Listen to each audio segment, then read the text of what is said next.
Freaking out, man. You can't handle the truth. You can't handle the truth. What do all men in power want? More power. My name is luca-zanna. I was an Italian by birth, and I became an American by choice. Our lives and freedoms are in danger. This is not a drill. If you're listening to this broadcasting, you are the resistance. All systems go. Welcome to Love, Guns, and Freedom. Here we go, guys. You're listening to Love, Guns, and Freedom with luca-zanna on KTOX 1340 AM and on United States.fm network. Last Sunday, I took a weekend off. Nothing happened to me. Everything's okay. I needed to relax a little bit because I really realized that this is getting kind of serious. And even my show, of course, is a weekly show, but it takes a lot of time and effort to try to do the right job. And when I say the right job, to try to find out facts, report them, and take the time to also analyze them. You know, after all, this is supposed to be the job of every media in our county. And I don't care if you are big or small, independent journal or website or radio station. So there is much more happening, and I want to take the time to find out more what's going on. Now, we are back to local business. You know, as I said before, we have listeners from around the world.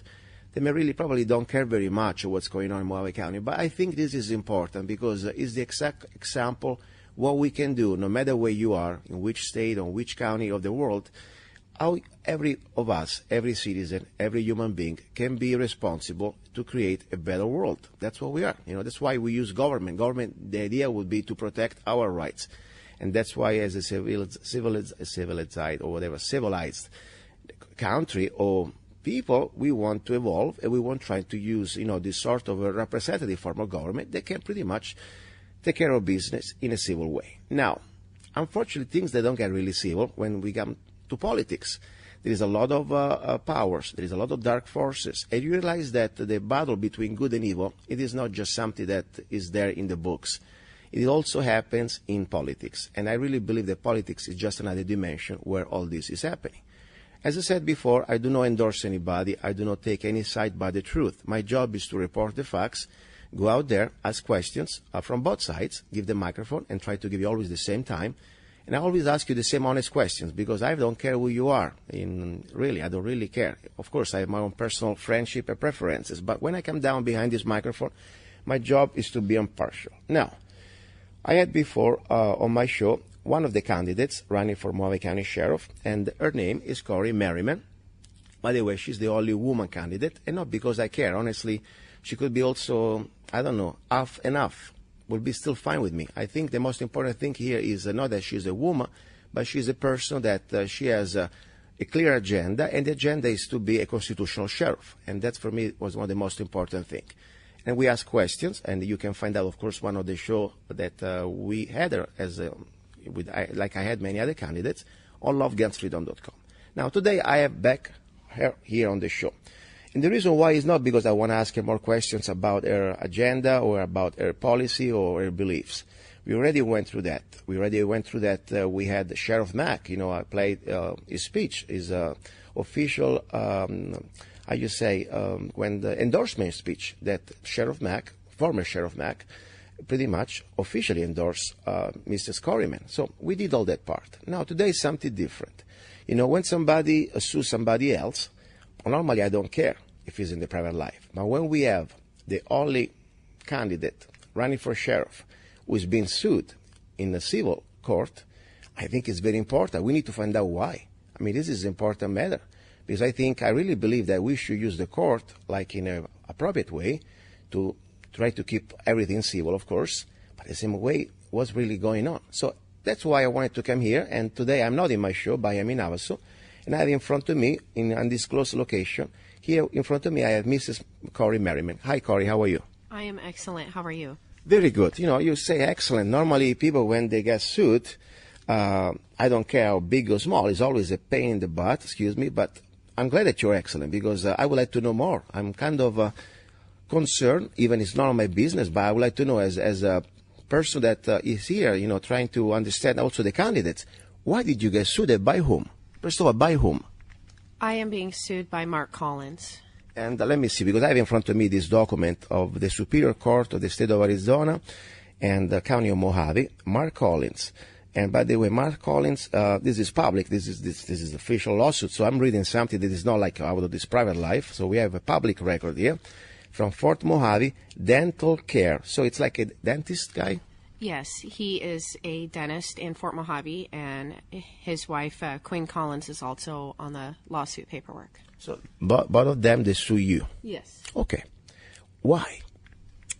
Mr. Collins filed a lawsuit with the court, which is obviously public record now, why I'm able to speak with you about this. He filed a lawsuit in reference to allegations that I caused him and his dentistry harm. Okay, so, and how did you do, what type of power do you have to put, let's say, harm into this business? I mean, what did you do? Are you like the mafia? You go out there, you cut their legs off? I mean, what did you do?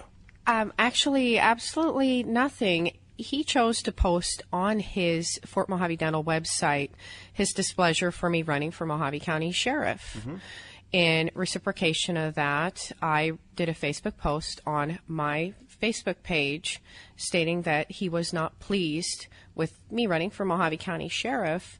And what I need to focus on here is that I have to make sure I'm standing up for myself and for the residents of Mojave County. So what happened here is he did a post about questioning my integrity. So on my Facebook page, I did a reciprocating post back to him stating that he is questioning my integrity. How did he come to that conclusion? Mm-hmm. Well, it would have been from an arrest. Okay, and I'm just curious, and wow, out of Facebook, so much power to Facebook. Wow, I can't believe it can destroy a business like that. I need to go back to Facebook a little more. Now, my question is, he started this conversation, having his First Amendment, criticizing you, whatever, that's fine. And you, of course, you defended yourself and your honor. I think that's pretty much, you engage somebody, you're going to get back something. Now, that was it? That was absolutely it from my part. However, Alicia Hartwig is also included in this, and she had some comments back and forth and some Facebook posts, and Mr. Collins feels that I am responsible for her comments. Okay, what's that? Alicia, who is Alicia? Alicia is not connected to any paperwork. She's not an administrator. She's not my chairman. She's not logged anywhere as an employee, receives any monetary compensation. She is strictly a volunteer, as I have many volunteers assisting my campaign. Okay, so now a volunteer, supposedly, allegedly, because I don't know for sure, and at this point the judge will find out, maybe the jury, we don't know anything. But this allegedly that's saying that this volunteer says something so terrible that it destroys reputation and his business, correct? That's correct. I can't speak for the residents who went to his dentistry if he has lost business, but I can say I am highly supported in my run for Mojave County Sheriff, and he did use his work Facebook page, and it's very unprofessional to do posts as such, but I cannot be held responsible, as my attorney has stated, for comments that other people make. That would be like me being responsible for my son if he was 18 years of age. She's not. She is just supporting my run for Mojave County Sheriff as a volunteer status, and as an honorary title, I gave her the title of District 1 Director. However, I am not responsible for what her and Mr. Collins said back and forth. Before even we go to the responsible part, that is something, of course, needs to be proven. That's another story. And I'm not a lawyer, I'm not judge, I'm nobody. I'm just here to try to understand how. But when I used to go to law school in Italy, and of course in Italy we don't have First Amendment like here, it's kind of a little different. But even there, that is pretty much, you had to watch really what you say. But what exactly was said that is so damaging to create this course of reaction that somehow, allegedly, what we're saying here, he lost business? I mean, Alicia, what must be a proof? I'm sure they give you, maybe they will give you pretty soon some copy of this post on Facebook. What did she say? I mean, wow, did they call this guy? Any idea? They were just back and forth on comments. I know in the paperwork he also mentioned another gentleman who called him yellow. And Alicia... Yeah, what is yellow? Yellow, he just called him yellow, not like a skin color yellow, but he just said somebody who's not willing to... Okay. The average person would assume the color is yellow as somebody who would be like weak, which is somebody's personal opinion. Okay, let's say you're yellow. I'm red. Who cares? Right. I mean, what is that's? I mean, we are really such a soft skin. I mean, this is enough to. I'm really curious now. I mean, this is. I mean, as I said, I would like to see every. I'm sure he has copy of the post, and I would like to call him. By the way, I pray, Mr. Mark Collins. I'm going to call you right now after this, and I would like to have you here because I would like to have both sides of the story. And please bring me the evidence. I'm sure you have already all lined up for your lawyer. Bring me this Facebook post, print out, and we can read together on the air. Because whatever was said must be something so dramatic that really shocked your life to justify this lawsuit. I hope so. Because I tell you, the way I've been reading this document, and as I said, I'm not here it's just my opinion, okay? I'm not judge. We'll find out exactly what the judge says, but I'm reading through this paper, and I'm sad for the trees that have been cut and the ink that is being used to have this lawsuit filed. Before even we go to the attorney's money, it's a waste. But just to have this paper, I mean, I don't know. As I said, I'm no lawyer. I studied as law in Italy, but I never really finished because I came here. But my point is, if that is it, all the things that really were said, any other thing maybe you missed that maybe was said so bad that damages reputation? Well, it's been made very obvious on his Facebook page that he supports another sheriff candidate running for Mojave County Sheriff, a candidate running against me. Okay. And just, this of course is your opinion and maybe based on your suspicions, but yes. I mean, you support somebody else. First of all, let's say the name. I mean, that's another secret. Who supports? Rodney Head. And by the way, right now is working at the sheriff department, right? Absolutely. He's the deputy chief. Okay, so you support that. And all I'm saying, guys, the listeners, I'm not here, we cannot claim 100% that we know everything, but we try to put like a puzzle. We give you the facts, the elements. And the first element is that there is somebody in Fort Mojave, Mr. Mark Collins, who claims in this lawsuit that I will also post on lovegunsfreedom.com so everybody can see that his business is being damaged because somebody on Facebook, in this case, Mrs. Alicia, I don't know, how is his last name, Alicia? Hartwig, said something that was somehow compromising for his reputation. Now, we know that Mr. Mark Collins also support for sheriff one of the other candidates, okay? And his name is Mr. Head, okay, Rodney Head. Right now works as a sheriff department, I think is a deputy chief, I guess, right? Yes. So these are the elements. Now, from there to go to a lawsuit just because some volunteers, one of the volunteers, not even working. I don't like to use the word working because you don't get paid. You don't work. You volunteer, okay? Yes. One of the people who's trying to help, like many other millions of volunteers around the country, like we have right now during the presidential campaign, just because they help a candidate, and maybe just because they express the First Amendment, that, by the way, for me, for what I read, for what I've seen, in America especially, that way far from justifying a lawsuit, in my opinion. But as I said, I'm no lawyer.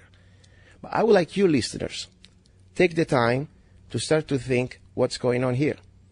Because we have right now, for me, some elements that we can start to use our own brain. We have a person that supports another sheriff for candidate, another person for sheriff.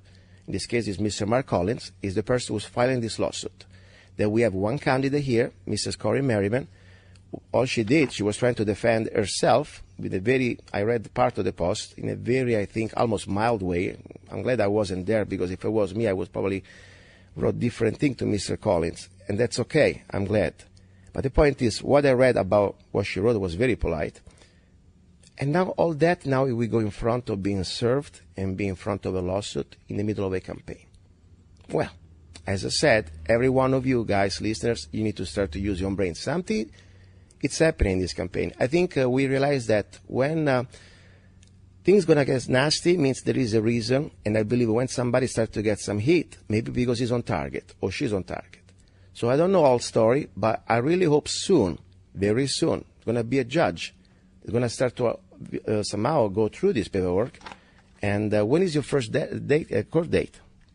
A court date hasn't actually been set yet, but I'm sure it either will be or the judge may dismiss the allegations when my attorney sends them the reciprocating letter reference these false allegations. Okay. And question is, what do they want? Do they ask you for a specific amount of money or whatever? What do they want? I'm not really sure what. I mean, you sue somebody because supposedly there is some damage, he just allegedly. said that he's alleging damages. Okay, but what do they want? I mean, he's lost business, so I'm not sure. I'm not sure what they're looking for. If it's monetarily or compensation of sorts, or. Okay. Okay, guys. This is funny because, as I said, I'm no lawyer, but if intention or for me to drop out of the race, I don't know. Okay, very good. This is the paperwork I have in front of me. They're like 1, 2. I mean, there are a few pages, kind of a nice little block. But I'm trying to find out if there is any type of request, demand for money, and I don't see right now anything. That's kind of interesting because normally, oh yes, let's see, we got something here. For special damages paid for and according to proof within the jurisdictional limits of the court. For presumed damages paid for and according to proof within the jurisdictional limits of the court.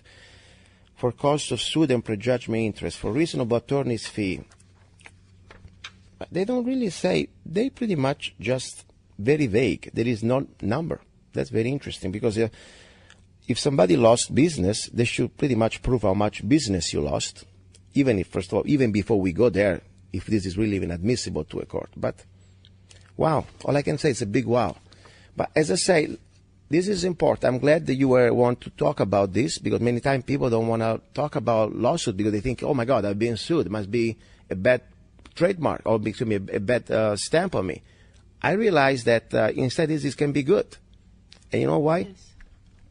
Well, I think this, there's always a silver lining, Luca. And I feel that, as you said, that I'm running a really excellent campaign with a lot of support and also a very positive campaign. However, when people feel that somebody else is gaining speed and they want a position as well, you get attacked in different ways. So I'm looking at the silver lining in this. Okay, very good. And as I said, I would love seriously to have 20 minutes. I would like to give you 20 minutes, Mr. Mark Collins, on the show. I don't know you. I don't know who you are. And my teeth are okay, so I don't need to see you pretty soon as a dentist. So we're going to keep it professional. And I would love to see you here. If Mr. Collins had an issue with my arrest, as he stated on Facebook, he should have dealt with it at the time of the arrest. It's kind of convenient that it's coming out now that I'm a candidate. How many years ago was that? Oh, that was in 2009, I believe. And by the way, the arrest, for what I know, they are public records. So it's not like you did some sort of revelation that you ruined, you were prying on his private life. That was a public record. When you get arrested, of course, we are all innocent until proven guilty, but it's a private record, right? Absolutely, Luca. And then on top of it, there was a supervisor who approved the arrest and was there and present for the case and knew all the facts and had me conduct the arrest, and that was Sergeant Wilson. So, like I said, if Mr. Collins, as he stated on Facebook, had an issue at the time, whatever you're dealing with, if something is that impactful, you need to deal with it at that time and not wait years and years later. I understand. And as I said, if somebody has a problem that we talk about your arrest, I'm sorry. The arrest is a public record. So, Mr. Mark Collins, I'm glad that you didn't go to jail and somehow you were found a way to be innocent, and that's great. But the point, you were arrested, so that was public. So we can talk about that all we want, or should be worried that now you're going to sue me too because I'm talking about your arrest. Anyway, Mrs. Cori-Merryman, thank you very much. And as I said, I would like to right now call Mr. Mark Collins, and I'll call him right now probably to his office, okay? And I really hope to be here. Maybe he can give me some revelations that I don't know, because all I know now is what Mrs. Cori-Merryman told me, and of course the paperwork from the law offices of Frank Waters, that is the office of this lawyer that is taking care of this lawsuit on behalf of Mr. Mark Collins. Don't go away. You're listening to Love, Guns, and Freedom with Luca-Zanna. And let's see, maybe if we get lucky, we can talk to Mr. Mark Collins. In this world where everything seems to be going sideways, when you need things set straight, Zanna Coffee Straight Shot Espresso. Start your day with a bang. The best organic and GMO-free coffee beans from around the world to amplify your senses and enhance love for life, liberty, and the pursuit of happiness. Zanna Coffee brings you happiness in every cup. Fair trade, certified, sustainable, organic coffee. That means we do not use slaves. Free Zanna songs with every coffee bag. Find Zanna Coffee at www.zannacoffee.com www.zannacoffee.com. Don't be cheap, you deserve the best. Get Zanna Coffee at www.zannacoffee.com.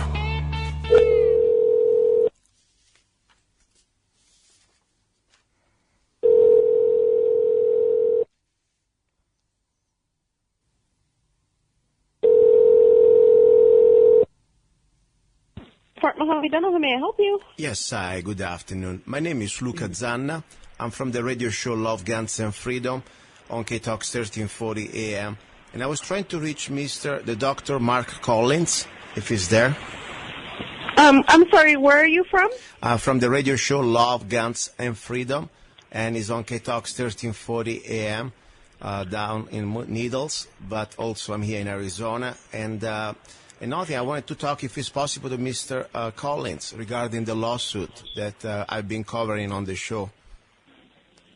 Oh, you know what? Let me see if they're available. Thank you.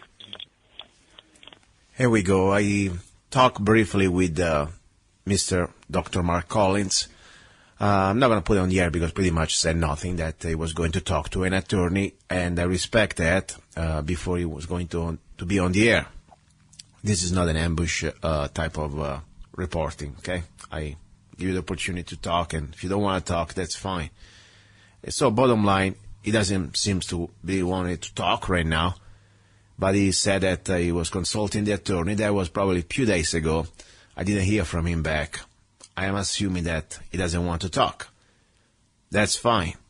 At that point, I think the best thing I can do, because why I'm doing this, people say, why do I even care about this lawsuit of this dentist against candidate cori-merryman? I tell you why. Because first of all, I think it's an important news. We have a public figure running for office. She's been sued. I think it's news. But more important, why? Now, that's the most important part. And I tell you something. As I said, I'm not judge. I'm not lawyer. I'm not even a juror. Okay? I'm not part of the jury. I'm here. I'm just reading. I can read. Yes, I have an accent. My grammar sometimes sucks. But I can still read English and translate. Okay? Well, let me put it this way. I think every one of you should be able to read these documents and make up your mind. When I was in Italy, I studied for law school. I was more than halfway. Yeah, probably I was going to become a lawyer. I never really was interested that much. And I wanted to come to America. That's why I didn't continue. But regardless, I tell you something. My opinion, and this is my opinion, of course, this is just pure BS. This lawsuit, my opinion, I mean, this is First Amendment 101, number one. This is not even in, I don't know, even in England, they will sue you for that stuff. More important is the funny thing, the way they associate Mr. Merryman, just because one of their campaign, volunteer of their campaign, says something, by the way, was talking about facts. So anyway, all I say, you read, I'm not here. I would like to have Mr. Mark Collins on the show, seriously, because I want to give him the chance to explain. I would love that. And this is exactly the purpose of the show. I'm not here to say, okay, I bring you in, and the other side I'm not, so we're going to somehow make up our own reality. No, I want both sides on. I just can be used as a, let's say, mediator. Yes, I have my opinions on things. I have still a brain, and I think, somehow. At the end of the day, most importantly, you, the people, you, the listeners, make up your mind. According to the facts I submit here. So that's the story. Now, I will put all these 15 pages of this lawsuit. In my opinion, it is really I mean, not just mine. I talked to a couple lawyers out there because I like to get legal advices from real people. And they were laughing hysterically. And unfortunately, it's not funny because, even if it's a frivolous lawsuit, you still, need to get a lawyer, time, a little bit of stress, maybe not much because, if you're used to this stuff, probably it's fun. You can go there and you sue them back. That's what I would do. But that's another story. Check it out. And maybe it must be a reason. I mean, the point is always cui benefit, cui bonus. That's what the ancient Roma used to say. Why now we have a private citizen, business owner, suing this candidate? For really no reason. But first of all, I would like to be asked to Mr. Mark Collins, who do you support for campaign for this sheriff candidate for 2016? Who is your candidate? All I can say, well, there are some Facebook printout that I was able to receive, and it's pretty disturbing. Seems like there is some sort of a plan. According to the printout that I was given from his screenshot from Mr. Mark Collins, it seems like he's a very adamant supporter of another candidate. And you will find out who is, because I will post it on lovegunsfreedom.com. You go to www.lovegunsfreedom.com. There is a link. It's called Mark Collins against Cori-Merryman. Just a page with all the facts. Of course, this interview. And all the 15 pages of this lawsuit. And also the screenshots of Mr. Mark Collins, who supports this other candidate running for the position of Moave County Sheriff. And then maybe, as I said, every one of us can make up their minds. That's it. That's all it is about here. I'm not imposing my ideas on anybody, of course. Who am I? All I want to do, I want to share these facts. But I tell you, my opinion is pretty iffy, pretty weird. Let's put it this way. That's why I wanted to have Mr. Mark Collins on the air, because I really want to give him the chance to explain it. Maybe sometimes, I'm kind of slow, I cannot even read very well. Maybe he can help me out to understand better some points that I have some questions for him. That's fine. Let's move on. I don't want to give too much more attention to this. At this point, as I said, this microphone is open to every side. Talking about this type of idea, I have my friend Ken Rhodes. He's a great guy. I really like him a lot. And talking about Pete Santilli. Pete Santilli right now is rotting in jail, waiting for this sentence, probably 100-year sentence, like with Eric J. Parker. That, by the way, you're going to be able to listen to him to the second hour directly from the federal prison. I mean, this is now waiting to go into the federal prison, but 1 year or more to just before he gets to trial. So talking about Pete Santilli, I want to be sure something's clear. There is a lot of the news going around on the internet about Pete Santilli is, allegedly saying that, he's an FBI informant or he's a plant or whatever. Listen, all I say, every one of us deserve a trial before we get judges found guilty or anything. That's number one thing. And number two, we should always be facing always the accusers. Yes, we may have opinions. Yes, maybe ideas that may lead us to some conclusions. But the idea is, before we start to completely condemn somebody, let's have at least the opportunity to have him on the bench and ask him questions and give him the opportunity to defend. That's all I'm saying. Now, talking about me and Pete Santilli, I want to be straight here. I had a problem with him. And it's not even about the show. This is something about different. Yeah, my show was rebroadcast by Guerrilla Media Network. And, out of the blue, overnight, he changed everything. That's fine. It's his business. I don't care. He cut off all the other third-party shows. That's fine. I have no soft skin for that. Honestly, I was very thankful for the time he gave me to be on his network. And that's not even the point. The point is he has to take care of that. I wish, of course, that he would have given a little bit more of dignity to give me at least a phone call when the show was cut off. So I don't have any personal axe to grind with him. I wish him well. I hope he's going to be able to defend himself. And I also want to have probably Debbie, his girlfriend, on the show, because I want to give her a chance. She knows Pete very well, and all these allegations about Pete coming out, I'm not going to be the type, if somebody wants to be on my show, and wants to bring, let's say, allegations about me, that's fine, that I don't know, that I am a liberal in disguise, or maybe, I don't know, I committed something wrong, or whatever I think may be offending me. Of course, must be related to public business, okay?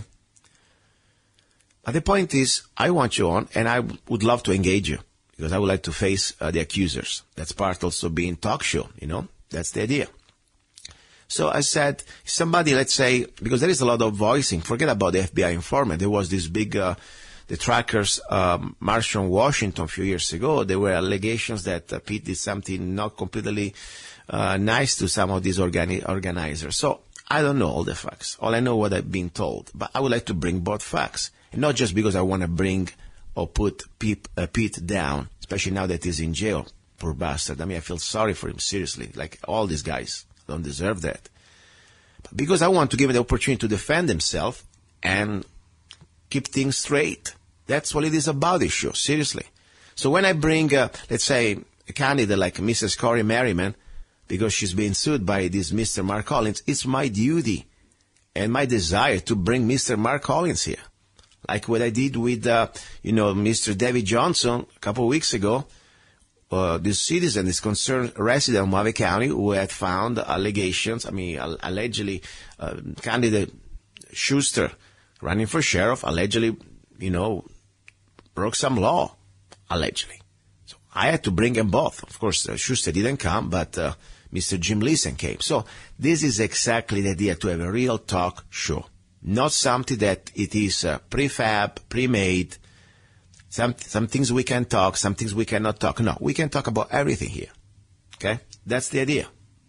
So, now, somebody wants to be on the show, and I always say, this show is recorded. That's true. But, I am very available. By the way, I'm going to try to start to go back live. I think it was kind of fun. I enjoy the phone calls. You never know who's going to be the next idiot calling. And sometimes there are a lot of great people, but sometimes a lot of people that they can't wait to think, I got you now, I'm going to embarrass you. Go ahead. Seriously, I love that. You can say everything you want on my show. The only thing I ask you, don't say, because we can't, it's still on the air, use a language that is family, friendly. We have to comply with the FCC rules. For the rest, we can talk about anything that is relevant, okay? I'm not going to talk about, football. I couldn't care less. This is not our topic. When it comes down to love, guns, and freedom, you're welcome. And if you want to have critics or ideas or improvement, everything. So that's the situation. So I wish the best to Mr. Mark Collins to come back on the show if he can. I really do. Seriously, I have no agendas. I hope we can talk. Maybe he can enlighten me. But more important, I want you guys go to lovegunsfreedom.com. Check it out.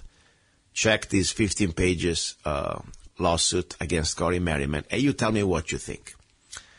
As I said, what I think is a bunch of BS, seriously. And as I said, I'm not just reporting the news. I also am a commentator, and I need to read things.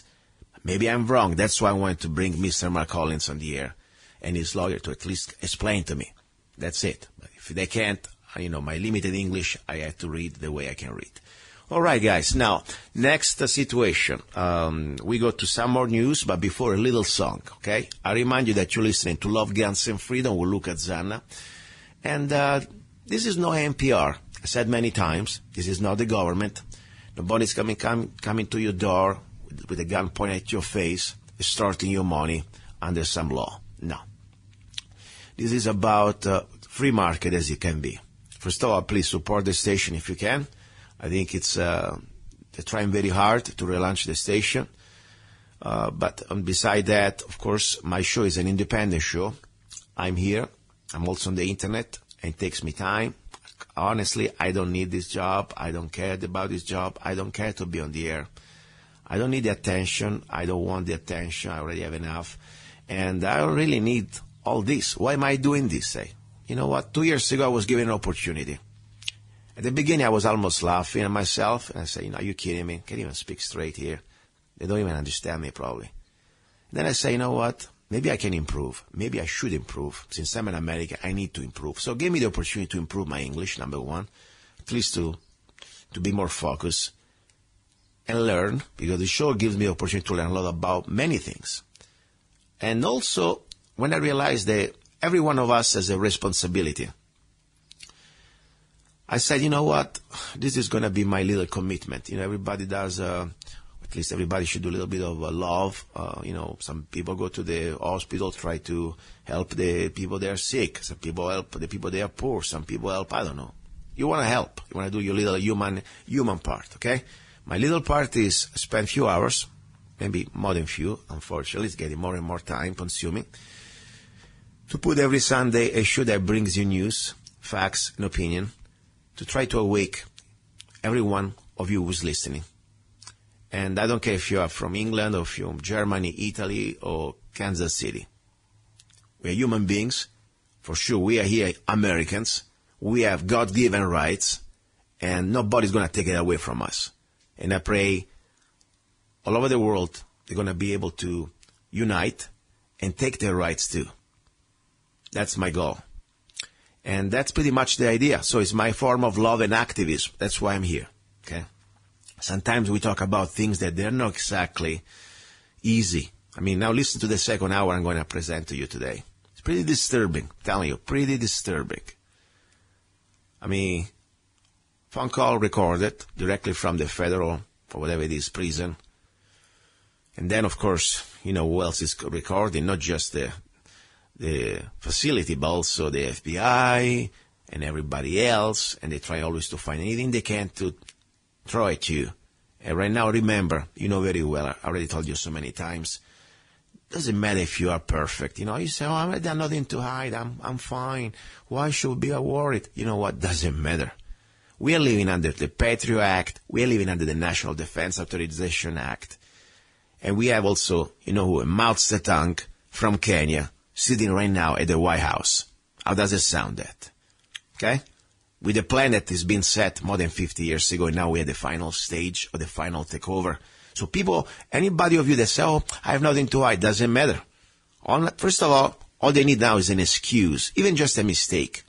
Under the National Defense Authorization Act of 2012 that Obama signed, of course with Congress pushing it, but Democrats and Republicans, don't forget that. Any one of us, just because suspected, let me underline the word suspected, to be a terrorist, that is pretty much now a very wide word. I mean, remember, returning veterans, they are on top of the list of domestic terrorists, according to Homeland Security. So think about that. Gun owners, libertarians, if you believe in freedom, if you believe in peace, if you don't agree with the government, right there. And there is a list that's so long. Christians, who doesn't believe in socialism, who doesn't believe in the global government. That's it. Keeps going. So the point is, any one of us can be suspected to be labeled as terrorist, and then, of course, you can be technically kidnapped directly by the military. They don't use anymore the police. Yeah, they can use but they technically use the military. This is a complete dissolution of the posse comitatus. So the military can be used on U.S. soil to fight American citizens, kidnap them, and indefinitely, and I say again, indefinitely, detain them without due process, without any type of access to jury or judge and, of course, lawyers. Think about that. Don't believe me, that's fine. Go ahead and check it out. There's been a lawsuit about that. This is even, thankfully, I said, even some organizations, normally they do completely lefty things, but now they got it down right, lawyers, just check it out, National Defense Authorization Act. So that's the point where we're living. So that's what I'm saying. The show is not exactly something that is good for your health, okay? But I still need your help. I need your help. So how can you help? As I said, I don't beg for charity or things like that. No, I offer you products. That's what I do. So if you want to be on the show, support the show, There are many ways. Number one, yes, listen to the show and spread it around. That's great. I appreciate it. But, we need also some little dollars here to keep the things going. So you can go to zanna.us, www.zanna.us. That's really the easiest way, the painless way. Just 99 cents. You can download any of my songs, zanna.us. If you're, 99 cents, I appreciate it. Trust me, every one of you guys could give 99 cents buying any of my songs. That will really help this show. Number two, by the way, 99 cents, you don't even feel it. Seriously. I mean, it's a tip. It's not even a coffee. Then number two, you can go to zannacoffee.com, www.zannacoffee.com, the best organic coffee. There is, of course, now the new line, the new blend, 1776, the coffee to brew a revolution. And then, of course, we just launched the month before straight shot espresso. That, by the way, is not just for espresso. They are all beans, so you can grind them and do whatever you want with those. All organic. And I have a new blend coming. I'm not even going to tell you the name. It's going to be hot. It's going to be super hot. And by the way, I want to say something. If you are a store, if you are any type of retail store in Mojave County, anywhere you listen to this broadcast, especially in Mojave County, Fort Mojave, Bullhead, whatever, Laughlin, Golden Valley, whatever you listen to the show, and you want to carry the coffee, I welcome you.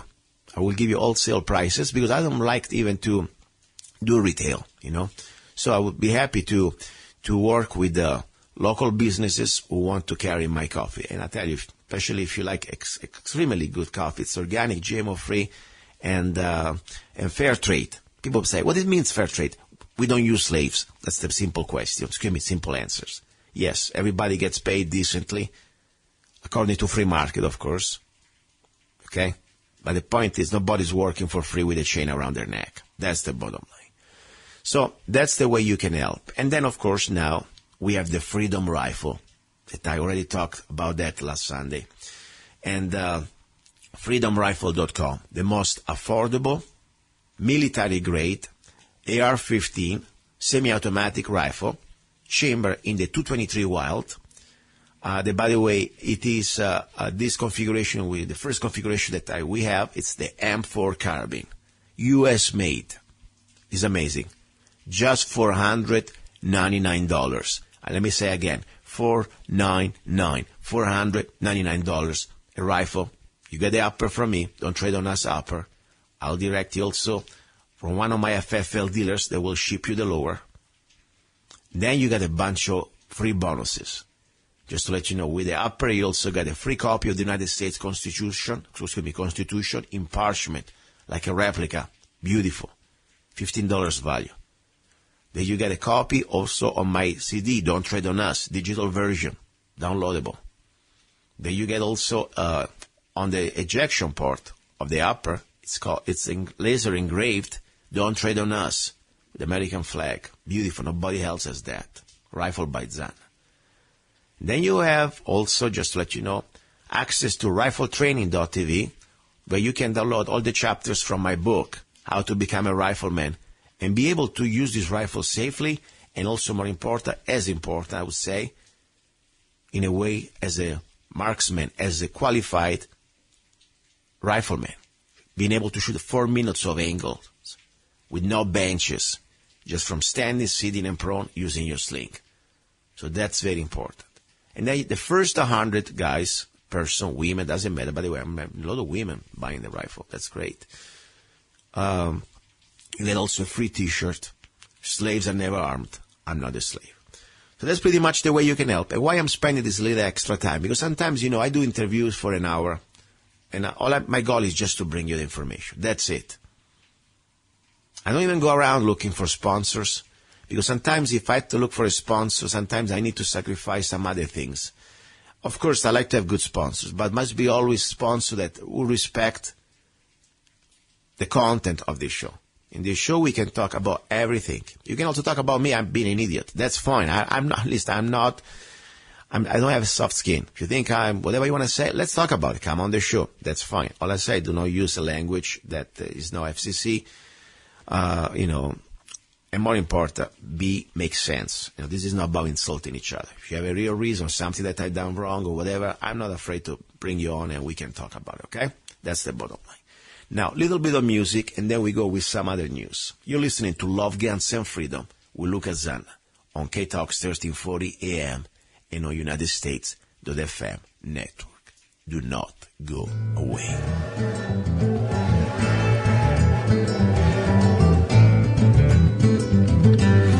I support the immigration that loves integration. I support the immigration that loves this great nation.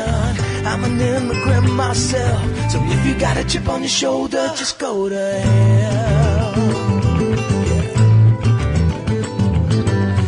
This is America, one country, one language. Our politicians, maybe they don't want to hear, but this time, Pancho Villa, you're gonna stop here. Pancho Villa, if you don't like this country, you're gonna stop here. We don't need your beans, we don't need your beer. Pancho Villa, if you don't like this country, you're gonna stop here. We don't need your beans, we don't need your beer.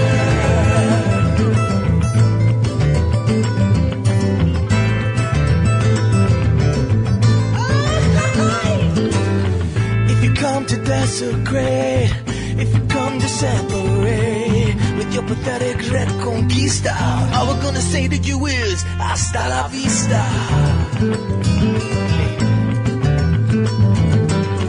You and La Raza are the new Nazis.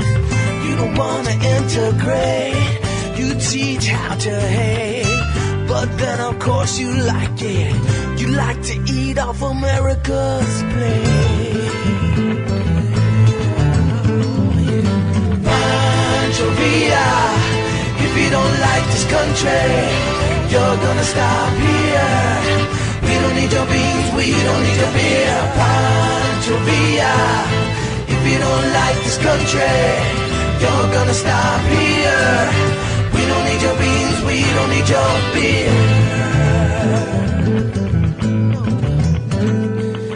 Our fathers fought for this land that we are gonna defend. These are our national borders. Hey, Mr. Fox, we don't take your orders. No one. Hey, Pancho Villa, if you hate this flag, but sure this time you're gonna stop here. I got 4 words for you. Get out of here. Pancho Villa, if you don't like this country, you're gonna stop here. We don't need your beans, we don't need your beer. Pancho Villa, if you don't like this country, you're gonna stop here. We don't need your beans, we don't need your beer.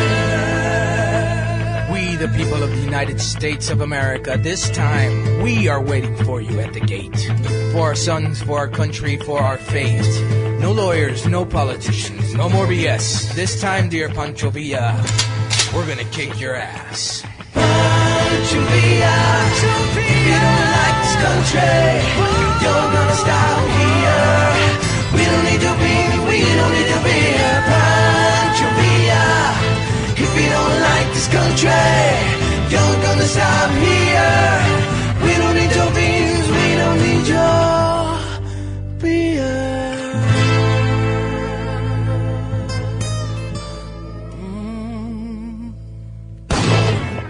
Okay, guys, I hope you enjoyed. That was a song of mine. Pancho Villa stops here. And just to be sure, if you read the lyrics, this song, it is not against people that are from Mexico at all. I'm an immigrant myself, as the song said.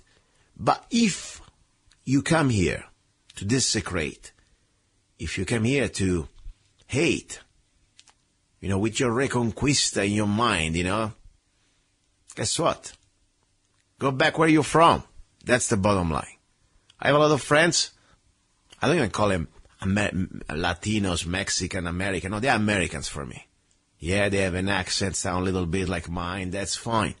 I don't talk to them like they're Mexican Americans. They're Americans with an accent, like myself. So this song is not against immigrants. No. This song is against illegal aliens who come here and want to take over. That's the bottom line. Look what happened. Look what happened in California just a couple of days ago with Donald Trump and the protesters. Look at the scenes. Look at exactly the act of violences.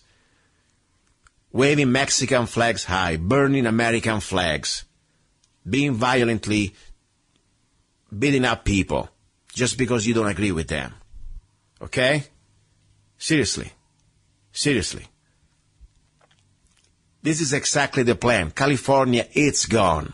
California, unfortunately, it's already part now of the Reconquista. I feel sorry for my friends in California. Sometimes, you got to lose a battle to win the war. But it's time to learn from the mistakes. So for all the people who are coming from California, escaping California, to Arizona or Texas, wherever you go, please come, but do not do the same mistakes. Do not bring the same type of attitude. Come here. Let's join together. Let's regroup, and we will take California back. But the reality is that what's happening in California exactly now, and I don't care if it was Trump, I don't care if it was Sanders or Hillary, that of course I couldn't stand, and so Sanders, and I'm not even a fan of Donald Trump. This is about freedom of speech. This is about the right for people that able to peacefully protest or peacefully exercise the First Amendment. I mean, there were being people there, I saw him in blood, being beaten up by these rabid leftists or reconquistas, whatever they are. Okay, just because they don't like Trump. Who cares? It's not about Trump. So that's the bottom line. Seriously. We have a serious problem. We have not a problem with illegal immigration. We're way past that. We have a problem right now with an invasion. Started a long time ago. We're at the final stage. And Obama, of course, is bumping it up 100 times. Not just with the illegal aliens from Guatemala or Mexico that we already got by hundreds of thousands the last couple of years, 5 years, with this amnesty by de facto, by executive order. But also now with, of course, the wave of Syrians, refugees, uncontrolled, unchecked, thousands and thousands. They don't have time to assimilate. Look at me. I've been here 18 years, for God's sake, and I still talk like that. Okay? And I'm trying to assimilate. I'm trying very hard. What do you think? People come here, boom, straight, they give them... By the way, how long it takes to even have a chance to have a green card? 5, 6, 7 years. These people brought by Obama from Syria, wherever they're from, they go straight, they bypass everybody. We pay also for their lawyers. We pay for their airplanes. There is also Walmart, $1,000 free card. Think about it. This is an insult to every law-abiding working American, man and woman or between. Think about that. So that's the story, guys. We are invaded. We've been invaded. And what happened with Trump exactly in California a couple of days ago, it is just another proof. As I said, it's not about Trump. This is about the violence of these people. Now, by the way, talking about different type of standards, disrupting the traffic on a highway, beating up police or, burning a police car, physical real harm. These people, they're never going to be treated like now, in the second hour, you will listen to Eric J. Parker directly from Henderson, Nevada, the prison, waiting for his trial, more than 1 year waiting for a trial. He's facing 107 years in federal prison. He didn't touch anybody, he didn't harm anybody. No previous record, nothing. Law-abiding man, working man, family man. And him and people like him, like Pete Santilli and the Bundys and many other people that really have no records. No record. They are facing 100 years in jail. Instead, look at those bastards right now in California, beating up people, interrupting traffic on the highway. That, by the way, that was supposed to be a federal crime. I mean, burning, destroying property, also injuring people. I'm amazed nobody got killed. I don't see any type of federal investigation on that. I don't see the Department of Justice going after them. Wake up. Wake up. We are already being invaded. The enemy is already inside the control room. This is no more American that we had 50, 60 years ago. By the way, it wasn't perfect, okay? We were already under siege. Okay? I had to give you the magic word, gross in all. Jeff Kennedy. And the guy wasn't a saint, but guess what? Compared to what we have now, guess what? That's why he got killed, murdered. He was trying to do something. So my point is this one. Please, let's unite. Let's stop playing politics. Let's stop saying, oh, I'm a Democrat, I'm a Republican, or I'm independent, whatever. We are right now all screwed. That's the bottom line. If you tell me there is any difference between a Clinton, okay, or a Bush, or Obama, you must be insane. Seriously. I don't know what we're going to vote for. All I know that right now, we are screwed. But we got to wake up. Seriously. And I'm not a fan of Trump. There are things that, as I said, I don't agree with him. I don't even know really who he is, because according to his words, as I said a few shows ago, he used to say different things. But the other side, Cruz is another scumbag completely. And I don't even want to talk about Sanders or Hillary. So I have no idea. But the reality is, does it really matter? Look what they're doing. At least one thing Trump is doing is exposing the fraud of the elections. You can vote whatever you want. It is just a way to keep your mouth shut and to pacify you. That's the reality. You see? Trump gets all the votes and he doesn't get the delegates. It's a fraud. It's an illusion. Okay, but this is not an illusion. You're listening to Love, Guns, and Freedom with luca-zanna. Don't go away. Ready for hour number 2. It's a very disturbing phone call from this prison in Anderson with Eric J. Parker, facing 107 years in jail for a conspiracy. Yes, a conspiracy. Don't go away. We're the Minutemen. We're gonna stand for our country. We'll fight till the end.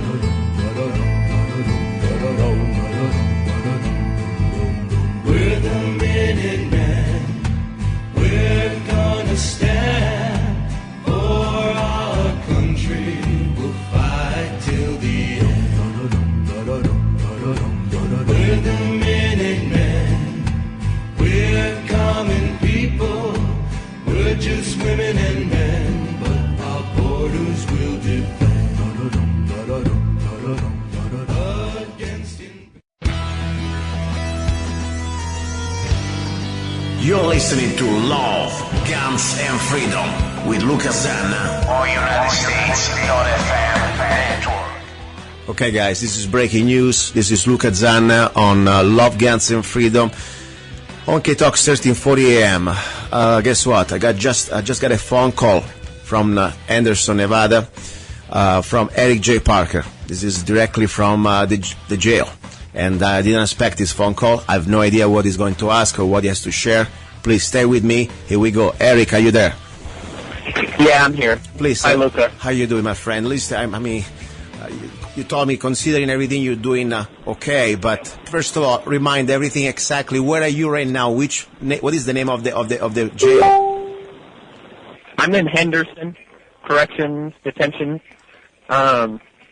waiting trial. As well as can be expected. I'm trying to stay positive, keep everything in perspective, Eric, a question. I had your wife a few weeks ago, and I was talking to her, and I was shocked to know that you're facing for a conspiracy, okay? This is the last time I checked with your wife. A huge, talking about over 100 years, at least according to what we read. Now, did you have the chance to post bail? No, I had a detention hearing, and it was denied. They tried to say that I'm a danger to society. They actually told me I use my free time to travel around the country and match force with the federal government. Wow.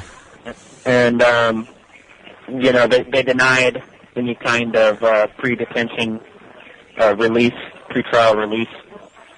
And we just went through a hearing where it's been ruled that it's a complex case. There's 19 defendants from the Bundy Ranch, and some of them are in trial up in Oregon at this time too. And so it's been classified as a complex case, which means that I don't have a court date until February 6th, 2017. Oh my gosh! So that's a year I will be sitting here without a trial. There is no innocent until proven guilty. I am definitely guilty until proven innocent. The idea of sitting here until 2017 is I'm gonna lose my house. I'm gonna lose everything I've worked for here. Throughout my life. Jesus. Go ahead. No, I'm just in shock because, first of all, I want to remind to the public, you have no previous criminal record at all. I mean, you are as boring as a citizen, good citizen could be, okay? I mean, you're a working guy, you're a family man, okay? And let's say, for example, still, they want to put you on trial for these allegations, okay?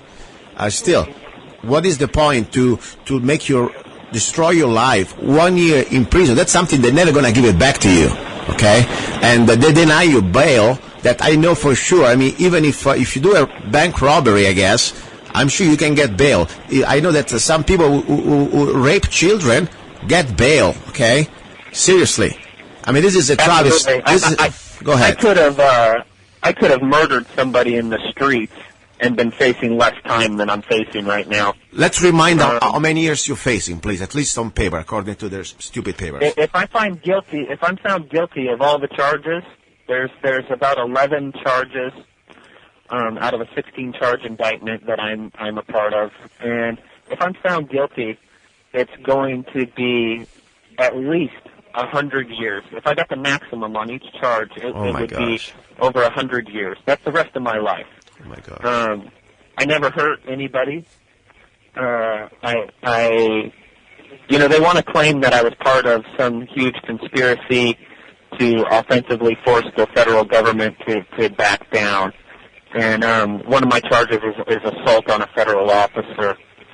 And it's just not the case. They're painting a picture of some huge offensive plan that was in place, and I only went to the Bundy Ranch. I was only at the Bundy Ranch for 24 hours. I went there to protest and use my First Amendment. And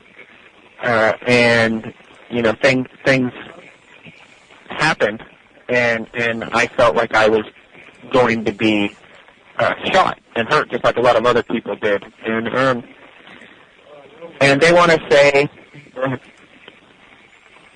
They want to say that we planned everything, and it's just not the case. And I have hope that when I get in front of a jury, they're going to have to prove these things they're alleging and alleging, and they're not going to be able to. And that's another part. The prosecution has had 2 years to build a case, and now they want another year. They want us to sit in here for another year, and while they get their case ready. And it just seems to me that they don't have anything. I haven't seen the discovery yet. That should be coming out soon. But it seems to me that they don't have anything, and they're trying to build a case. They arrested us, and now they're going to build a case.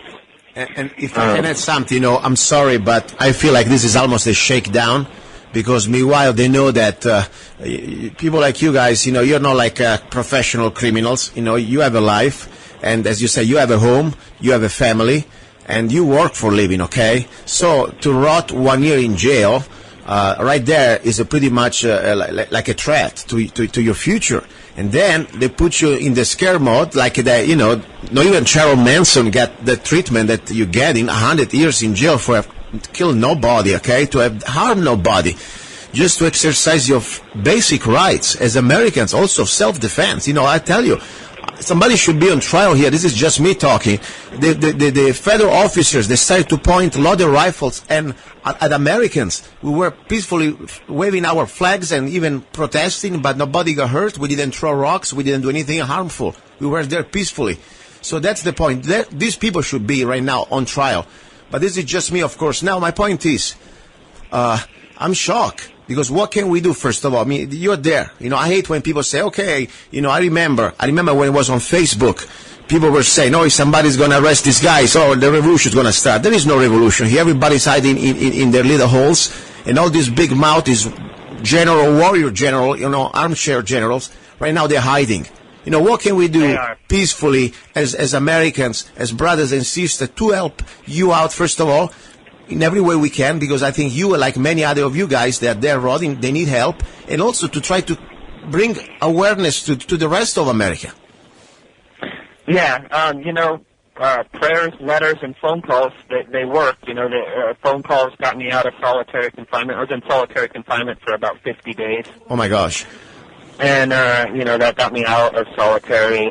Writing letters to our elected officials, we really need them to act. And they are. They're trying to scare us. And they've got everybody scared. If they can do this to us for exercising our constitutional rights, then they can do it to anybody. And that's why this is so important. I am willing to sit here as long as I have to. I'm not going to take a plea. That's what they're trying to get me to do, is take a plea. I'm not going to take a plea. I'm going to make them prove their allegations, because I know what happened that day. And I'm doing it for our Constitution, for my fellow citizens. We have to defend the Bill of Rights, and I don't mean that in a violent way. They use my words against me a lot. Yeah. I don't mean that in a violent way. I mean that in a court of law. I mean we have to do everything. We speak out. We use our First Amendment, and that's what they don't want. They don't want us to use these constitutional rights that we have, and that's what they're doing. They're trying to scare me, and they're trying to scare all of us. There's 19 defendants. Now, and end up taking a plea. Yes, and you told me you spent 50 days by yourself. Okay, that's kind of not everybody can say ever try that experience. Few people, unless you are a monk or some sort of eremos or whatever. I mean, tell me, first of all, for you was probably a new experience. Did you ever had to go through by yourself for 50 days without really any type of human contact? No, it was tremendously stressful. But not knowing anything is the hardest part. We're still sitting here without a discovery, but it was really bad in solitary. Not knowing anything and just having my own mind, and a lot of meditation, a lot of mental praying and meditation, and finding my will. Do they allow you to have books or material to write? Yes. My family's been sending me books, so there was a lot of reading. Can you write also? Do you have a pen, access to a pen or some sort of a pen? So I don't know if whatever. Yeah, I'm able to write and I'm able to read. And they let us out an hour a day to have a shower and stuff, I mean, but think about what... I keep telling myself that I keep it in perspective, around the world people are being violated all over the world, They could have had me in a hole, not feeding me and beating me for an hour a day. That's how I got through it. Was keeping it in perspective. Oh, don't give them the idea, because trust me, pretty soon we're gonna go to the point. This is seriously. Lord help us, right? I remember. I mean, we were talking about this. I had you on the show many times, and I know you're listening. The other side, guys. I'm proud to call Eric Parker my friend, a person who I met that day in Bundy's, at the Bundy's event, and I'm really not shy and not afraid to say that, okay? And my point is this one. Right now, you know very well, we are living under National Defense Authorization Act. All this trial is a farce, because if they really want to go all the way with the pieces of legislation, all they have to do, declare you terrorist, and pretty much they're already there, and suspected terrorist, without even any type of due process, you can go straight to the dungeon. Forget about jail and trial and due process, as much as we know could be corrupted. So I tell you, we are there. Americans, wake up. We are there. That's the next step. Please continue, Eric. I don't want to start. I agree with everything you said. Harry Reid said the next day after their supposed standoff, he called us all domestic terrorists. So he's already said that we were, our government's already said anybody that was there was a domestic terrorist. Okay. And that's how I feel. I feel like they're treating us that way. I feel like we're not getting. Perfect example is our Sixth Amendment right to a speedy trial. I always thought I could come through here and stand on my convictions and stand up for my actions that day and clear my name because I had the right to a speedy trial. Well, they've deemed this a complex case, which means they get to waive my right to a speedy trial. And now I don't have a trial until 2017. My gosh. So they have their little ways to get around things, Eric, sorry. I heard the voice from the jail. I think maybe we have 1 minute left. I'm not sure if I heard right. Yeah, that's correct. I'm going to go ahead and just hang up and call you right back. Okay, Luca. okay. Is that I'm okay? here. Of course, I'm here. I'm here. Okay.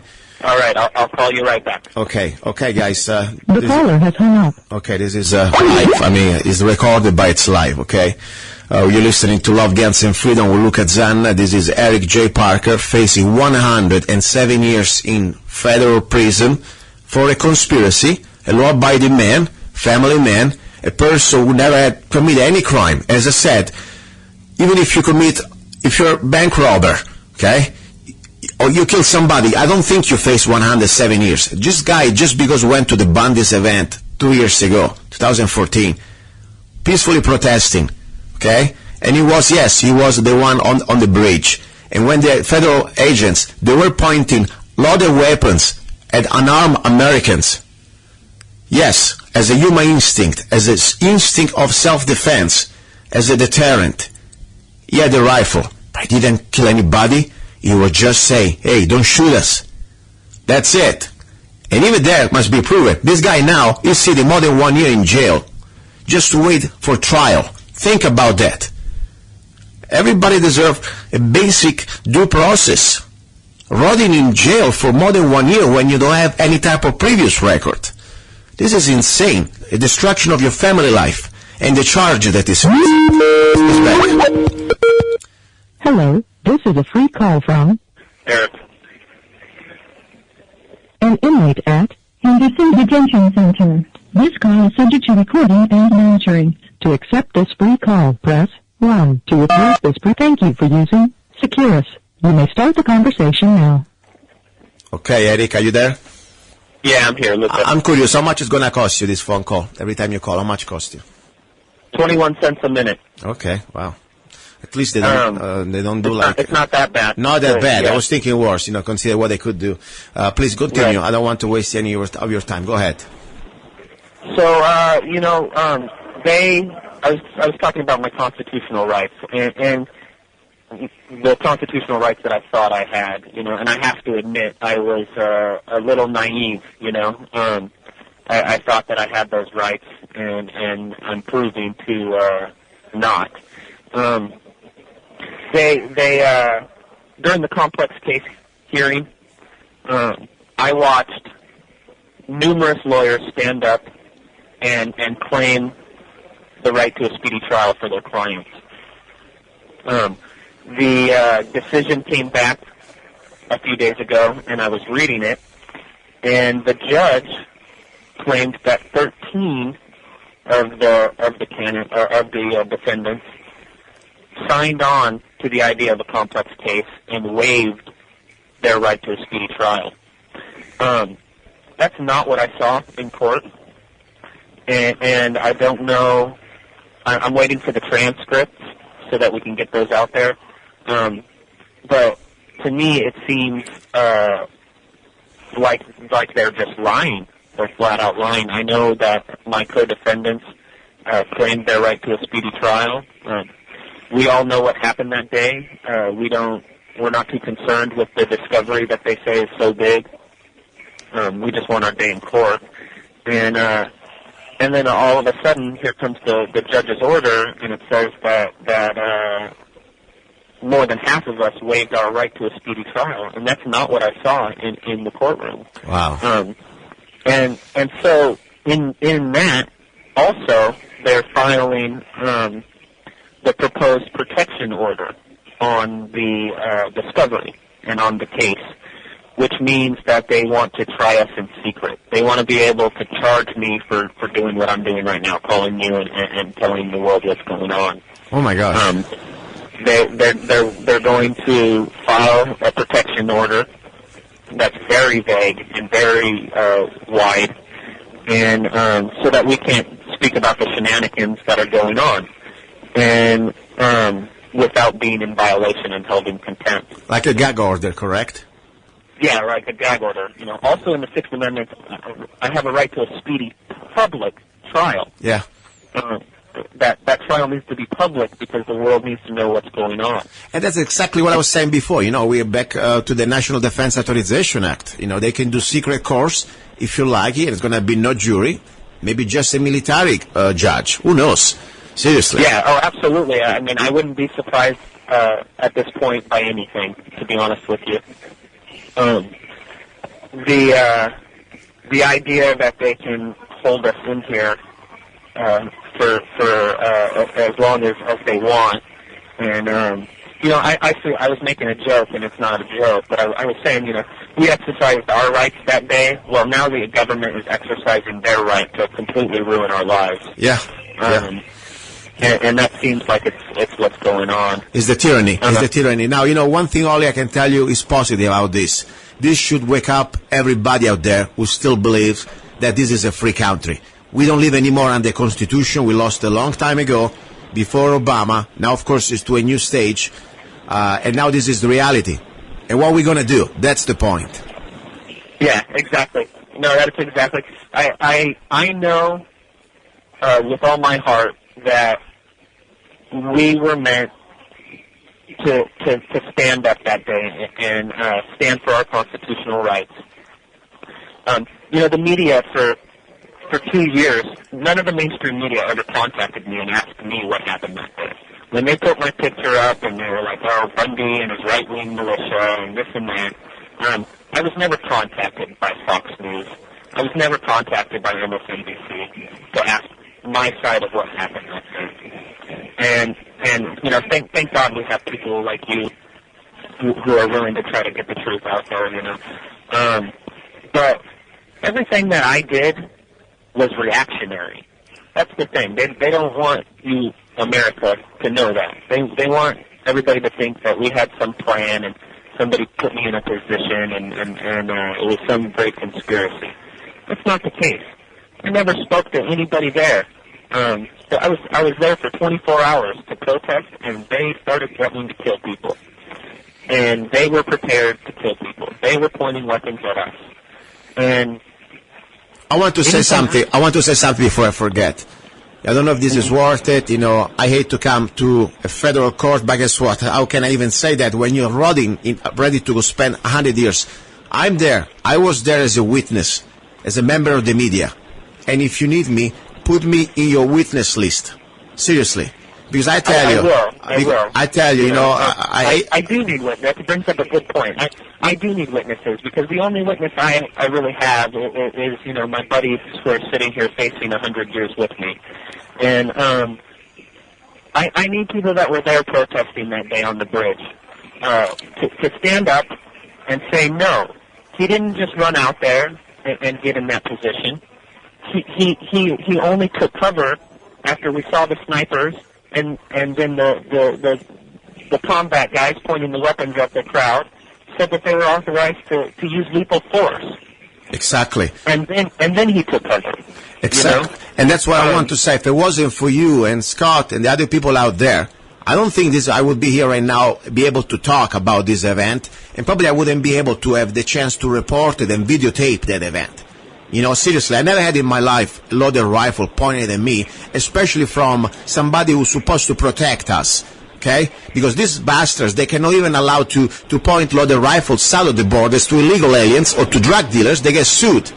But to us, American citizens, we're supposed to... Hearts and minds overseas, but they got the boot on our throat. Luca. Yeah.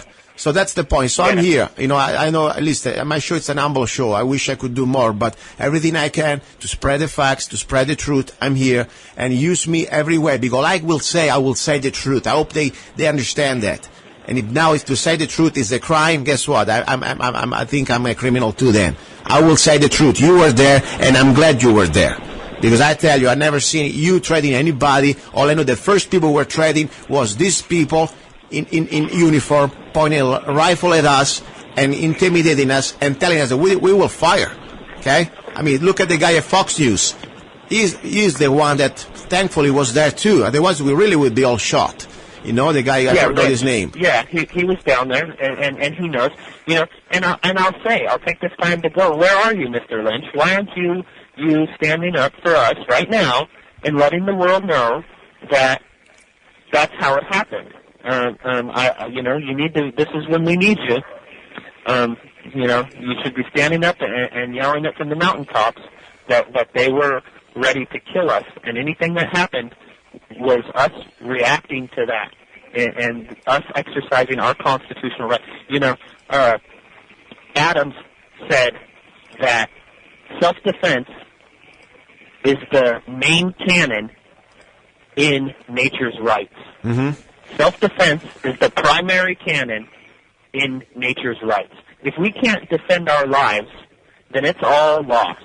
That's why I'm willing to sit here for a year and lose my home and not be with my children. I have a 10-year-old and a 4-year-old little girl, and I have to talk to them, and I have to hear them say, "Daddy, when are you coming home?"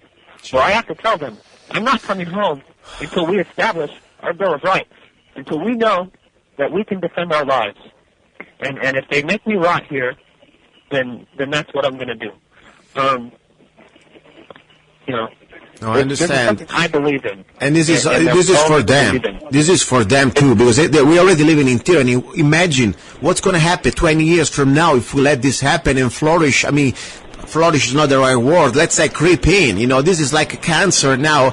It's at the initial stage. I say medium stage, but it's ready to go metastasize. This is ready to go completely to the full body. Our next generation is going to be lost. This is the buildup. Yeah. This is the buildup. The hammer's going to drop one day. And if we don't stand up now and stop it now, then it'll be too late. And I'm not going to raise my children on their knees. No. I'm not going to do it. We were blessed being born here, and some of us, like you, Luca, worked really hard to get here. We were, by the grace of God, born in America, and they said, "Here's a republic if you can keep it." Yeah. Well, damn it, we need to keep it. Yeah. And I pray that people aren't going to live in fear, because that's what they're trying to accomplish. Listen, I have a few questions before, people probably want to think, unless you already had experience. I have no experience, thank God, and I don't know how long it's going to last. I never put a foot in a federal or any prison, any jail, okay? What is life right now? First of all, you were before for 50 days in this complete isolation, okay? How big was the room, and what type of food do they serve you at the hotel there? The room was about 10 by 6. It's got a little bathroom, a little sink, a little metal bed with a pad on it. Okay. It looks like TV. They said, now I'm in a pod with many other people. Gosh. But I still have my cell. I have a cellmate. So there's 2 of us in this little room. What type of average, everybody's innocent till proven guilty, but are there in these places also people already be convicted? I'm curious. I've met a lot of good people, that even if they are in a situation, usually life is situational. But I've met a lot of good people and a lot of people that are understanding too. They see it. They see what we're going through. And there are good people. They're also evil. I mean, jail sometimes. I mean, there is also a good part. Absolutely. There's there's guys too that I wouldn't normally I wouldn't normally be hanging out with. And that's okay. This is not your problem because they're supposed to be there and do their time, but at the same time you're living with them. And my point is, how is it interaction? I mean, for a regular guy like you, a working guy, a family man that normally doesn't do this type of activity, going to jail, okay, is not exactly a friendly environment. That's I would guess. So what is the type of environment? They leave you alone? It's a criminal environment, you know. It's a criminal mentality. I don't feel like I'm in danger for my life right now, or anything. But who knows? Who knows what happened? I mind my own business. I try not to. I try to be respectful to other individuals and human beings, So I hope that gets me through it. I pray a lot, Yeah. A question: what is the guards? Do the guards are respectful, or they treat you with humanity? Some of them are respectful and treat you like a human being, and as long as you respect them. And then some of them, you can tell, have this job to dominate over other human beings, you know? Yeah, I understand. I tread lightly, and I don't question their authority. Obviously, they're the boss. Yeah. So the food's horrible, and it's not very much food. So, the donations to my commissary is a big deal. I can buy some. Okay, please. How can people send you donations to give you a chance to buy better food or whatever you need to buy? What is the way we can help you? Phone time. I use the donations for phone time. My wife has a GoFundMe, and maybe we can, get that link out. Please go. I will post it on the Facebook homepage again and share it everywhere. Of course, also on this show. And I will put it on lovegunsfreedom.com on the homepage till the end, till you come out. Lovegunsfreedom.com, and I will post that. And of course, if other people that were at the bandits, they want to be here, and I will do the same. Just please call me. I'm just a human being, so give me a chance. You have 1 minute left. I'll let you the last minute, man. I'll make sure that they get to you and talk to you. Yeah, that's Idaho 3%, my organization that I'm a part of. They've been a huge help. We've got 4 guys from Idaho that are here, and they're trying to keep money on our books and keep us in commissary so that we can contact with the outside world. Brandon Curtis and 3% of Idaho. So donate to them and help us. You can help us that way too.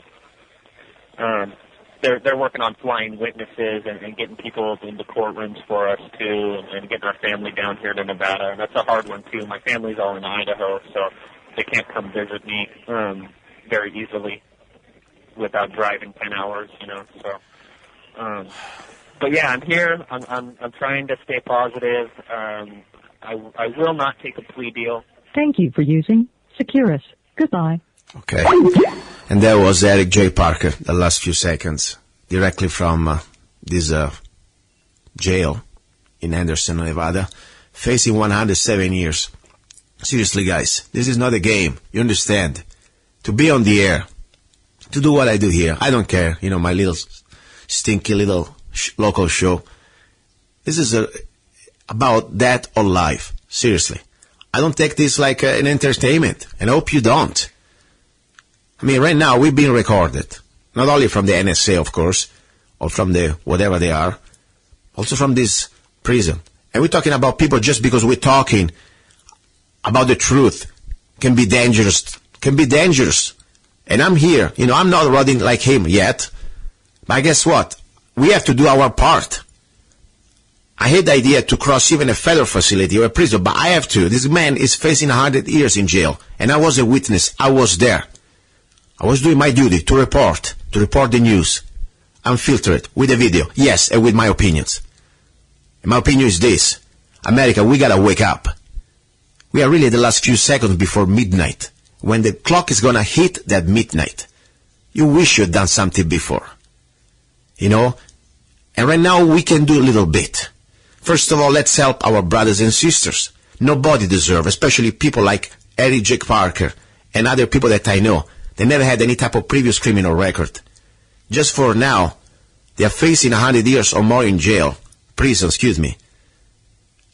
and 1 year or more rotting in this almost, is a punishment. They're destroying their life, losing their homes, losing their families.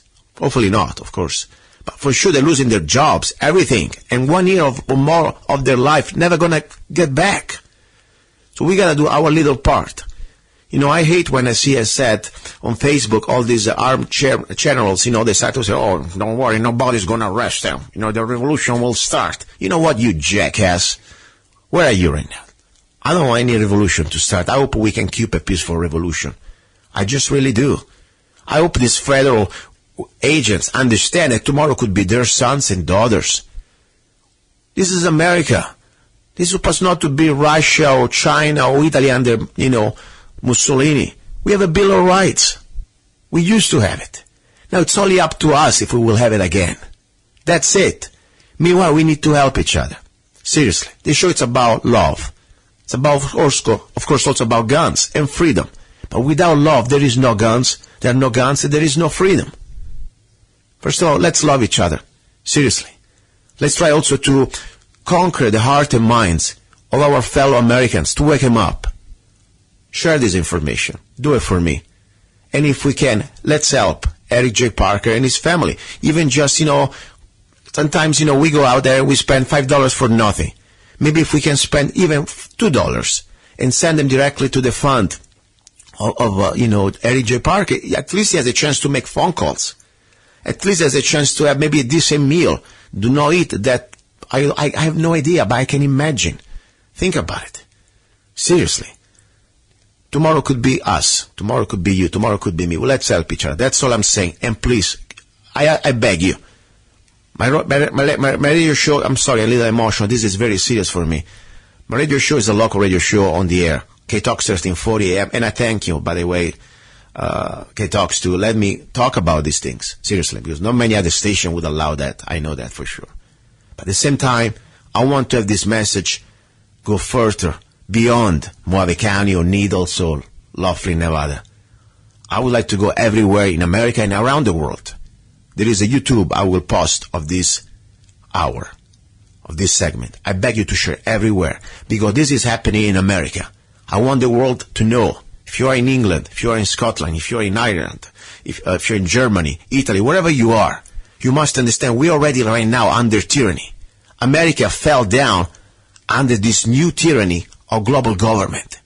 This is not the Constitution anymore that we are living in. This is not anymore the Bill of Rights. We are already under martial law. Seriously. If the government can deprive you of your life for more than 1 year, for allegations that they are insane, for charges that no even has said, no even if you killed somebody, you would face 100 years in prison. Seriously. This is tyranny. This is tyranny, my friends. So I'm saying, please, let's share this information and follow your heart. I'm not going to tell you what to do. Everybody got problems, I understand. I'm not telling you how much money you should give, but please, if you can spare a few dollars, few cents, even just a letter to AJ Parker, but put it maybe inside, a couple of dollars. Couple of dollars, we are hundreds and thousands of us. It could help him out also to find a better legal defense. That's all I'm saying. I want to play a song now in honor of Eric J. Parker and all the other friends, all other brothers and sisters, that they are there facing this tyranny. And I tell you, I know one day we will win. At the end, we will win. The problem is that meanwhile we have to endure a lot of garbage, a lot of pain, a lot of misery. But we will. We have to do it. We have no other option. This is not just about for us. We have the responsibility and the duty for the next generations. All I can do, I'm here reporting the news and trying to give the opportunity to people like Eric to speak. That's it. I don't think Fox News or CBS or anybody else would give him the type of microphone. I wish I had a bigger microphone. But at that point, I do what I can with what I have. And I hope with your help, sharing this information, we can spread this message as big as possible, as far as possible. Now, I have this song, Give Me Liberty or Give Me Death. And I honestly, when I wrote this song, I was going to say something different. give me liberty or I'll give you death. But, I'm glad I didn't do it, otherwise it would be probably a conspiracy right now. Anyway, give me liberty or give me death. Music and lyrics by myself, of course, and I work with Mr. Patrick Henry for the lyrics. Just playing. I use some of his lyrics. So please, share this message. Don't go away. You're listening to Love, Guns, and Freedom with luca-zanna. Give me liberty or give me death.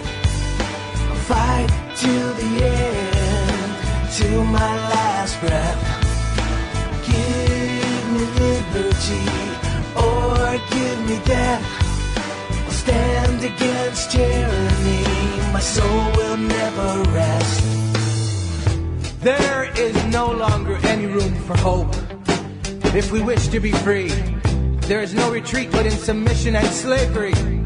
We have petitioned, we have remonstrated, we have supplicated, we have prostrated. Is life so dear or peace so sweet as to be purchased as the price of chains and slavery? Forbid it, Almighty God. I know not what course others may take.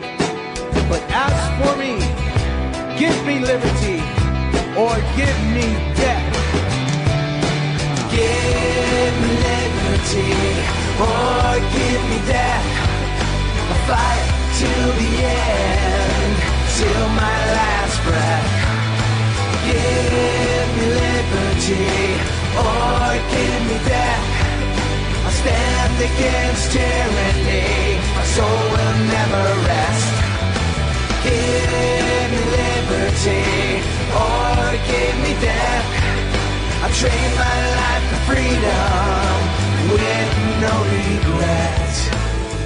It is natural to man to indulge in the illusions of hope. We are apt to shut our eyes against a painful truth and listen to the song of that siren till she transforms us into beasts.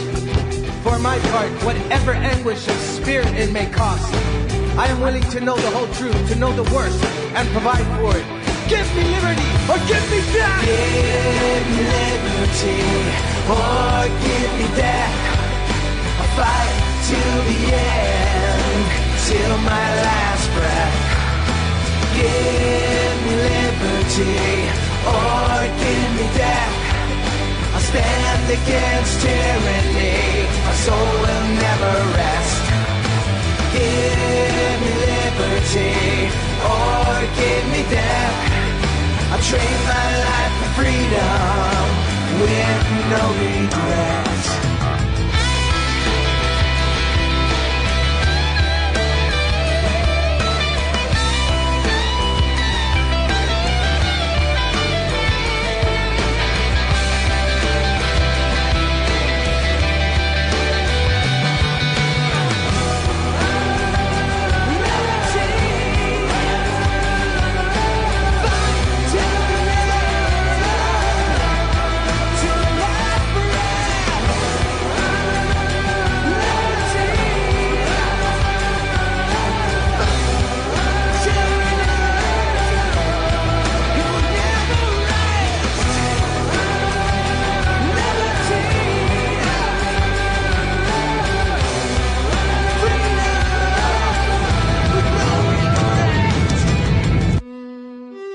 Give me liberty, or give me death.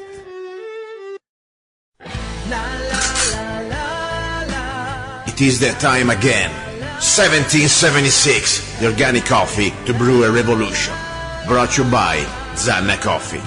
1776 is the best organic and GMO-free coffee beans blend from around the world to amplify your senses and enhance love for life, liberty, and the pursuit of happiness.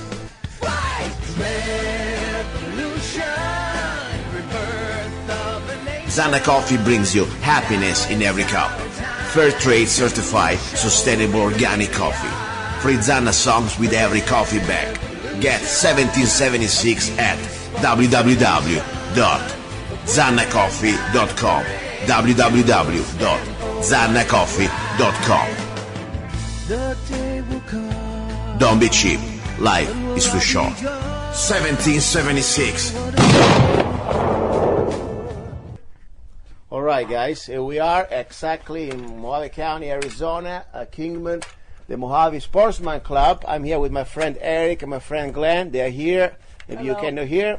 But we are here shooting. We are zeroing some rifles. So we're having fun with the Appleseed target, scaled down targets, 25 yards. And today, personally, I am zeroing the configuration of the Don't Tread on Us rifle in Dissipator. Today I got the upper chambered in 5.56, and I must tell you, yes, it works great, but comparing it to the other one that I've been shooting for the official version of the Don't Tread on Us rifle in 223 Wild, I realized that 223 Wild is much more forgiving, especially when I shoot, let's say, cheap steel case ammo like the Wolf. I never had any problem. With the 5.56, the tolerance is a little different.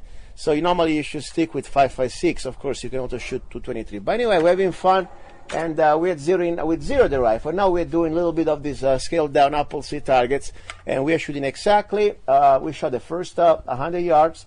Now we're shooting the scaled down to 100 yards, and now we go back to shoot exactly the 300 yards from prone. Okay?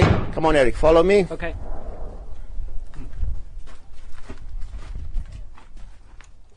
We're gonna go from prone now. Line is set. Chamber check. Mag check. So we're gonna have exactly three and four. Okay, we got three small little down targets. Probably about, I think, probably like 2.5 inches or so. And we're gonna go 3 and 4 from prone. We have about 1 minute or so. Line is set. Ready, go. Start from the left.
All right.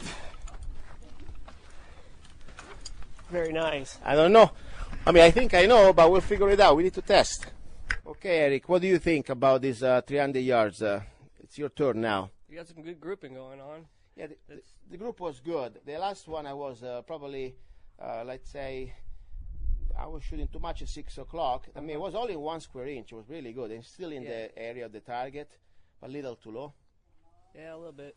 But, you know, at 25 yards with iron sight, you know, not bad at all. The group when you start to realize that from prone, it takes a little effort, you know. But as I said, this is the standard. The 4 minutes of angle of the rifleman, you start with the scaled down targets at 25 yards.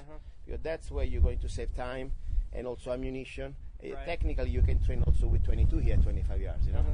Are you ready for your turn? Yes, sir. Very good. Okay, what are you shooting? What are you shooting today? I am shooting a Caltech 223. Okay, very good. And can you put a sling on your rifle? There's no sling. I don't think there is. All right, no problem. But that would be nice. You know, whenever you can find out a way to always put a sling, is always good. You know, Right. It really helps you for the even accuracy a lot. Okay, go ahead, load it up.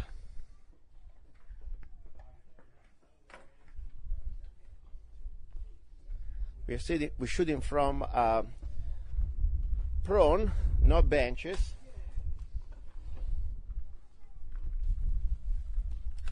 Now Eric is loading up, eyes and ears.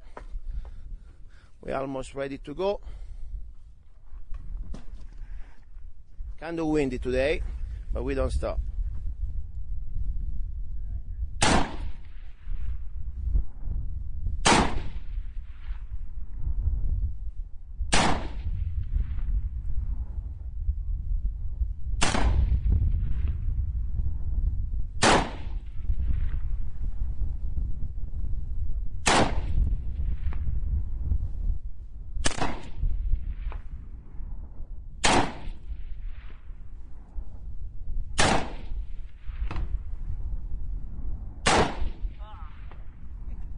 What happened, Eric? What's going on? I pulled the right on the last shot. Okay, let's go check. Chamber empty, magazine out, safety on. Let's go check. Here we go, guys. That was a day at the range with my friend Eric Savicki from California. Came to visit in Arizona some of his friends, and he stopped by also at my place. We had a couple hours of fun at the range, and that was very great. I really enjoyed the time, enjoying his company, and of course his wine. He was always so generous. And we were testing a demo of my rifle, the Don't Tread on Us rifle, the Freedom rifle, the most affordable AR-15 in the U.S. market, for just $4.99. Chamber in 223 Wildy.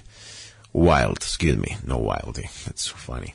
Anyway, so we were testing that day, the dissipator configuration. But just to let you know, guys, now is available the M4. And you know, you don't get just the rifle. You get much more. You get a package of knowledge, of inspiration.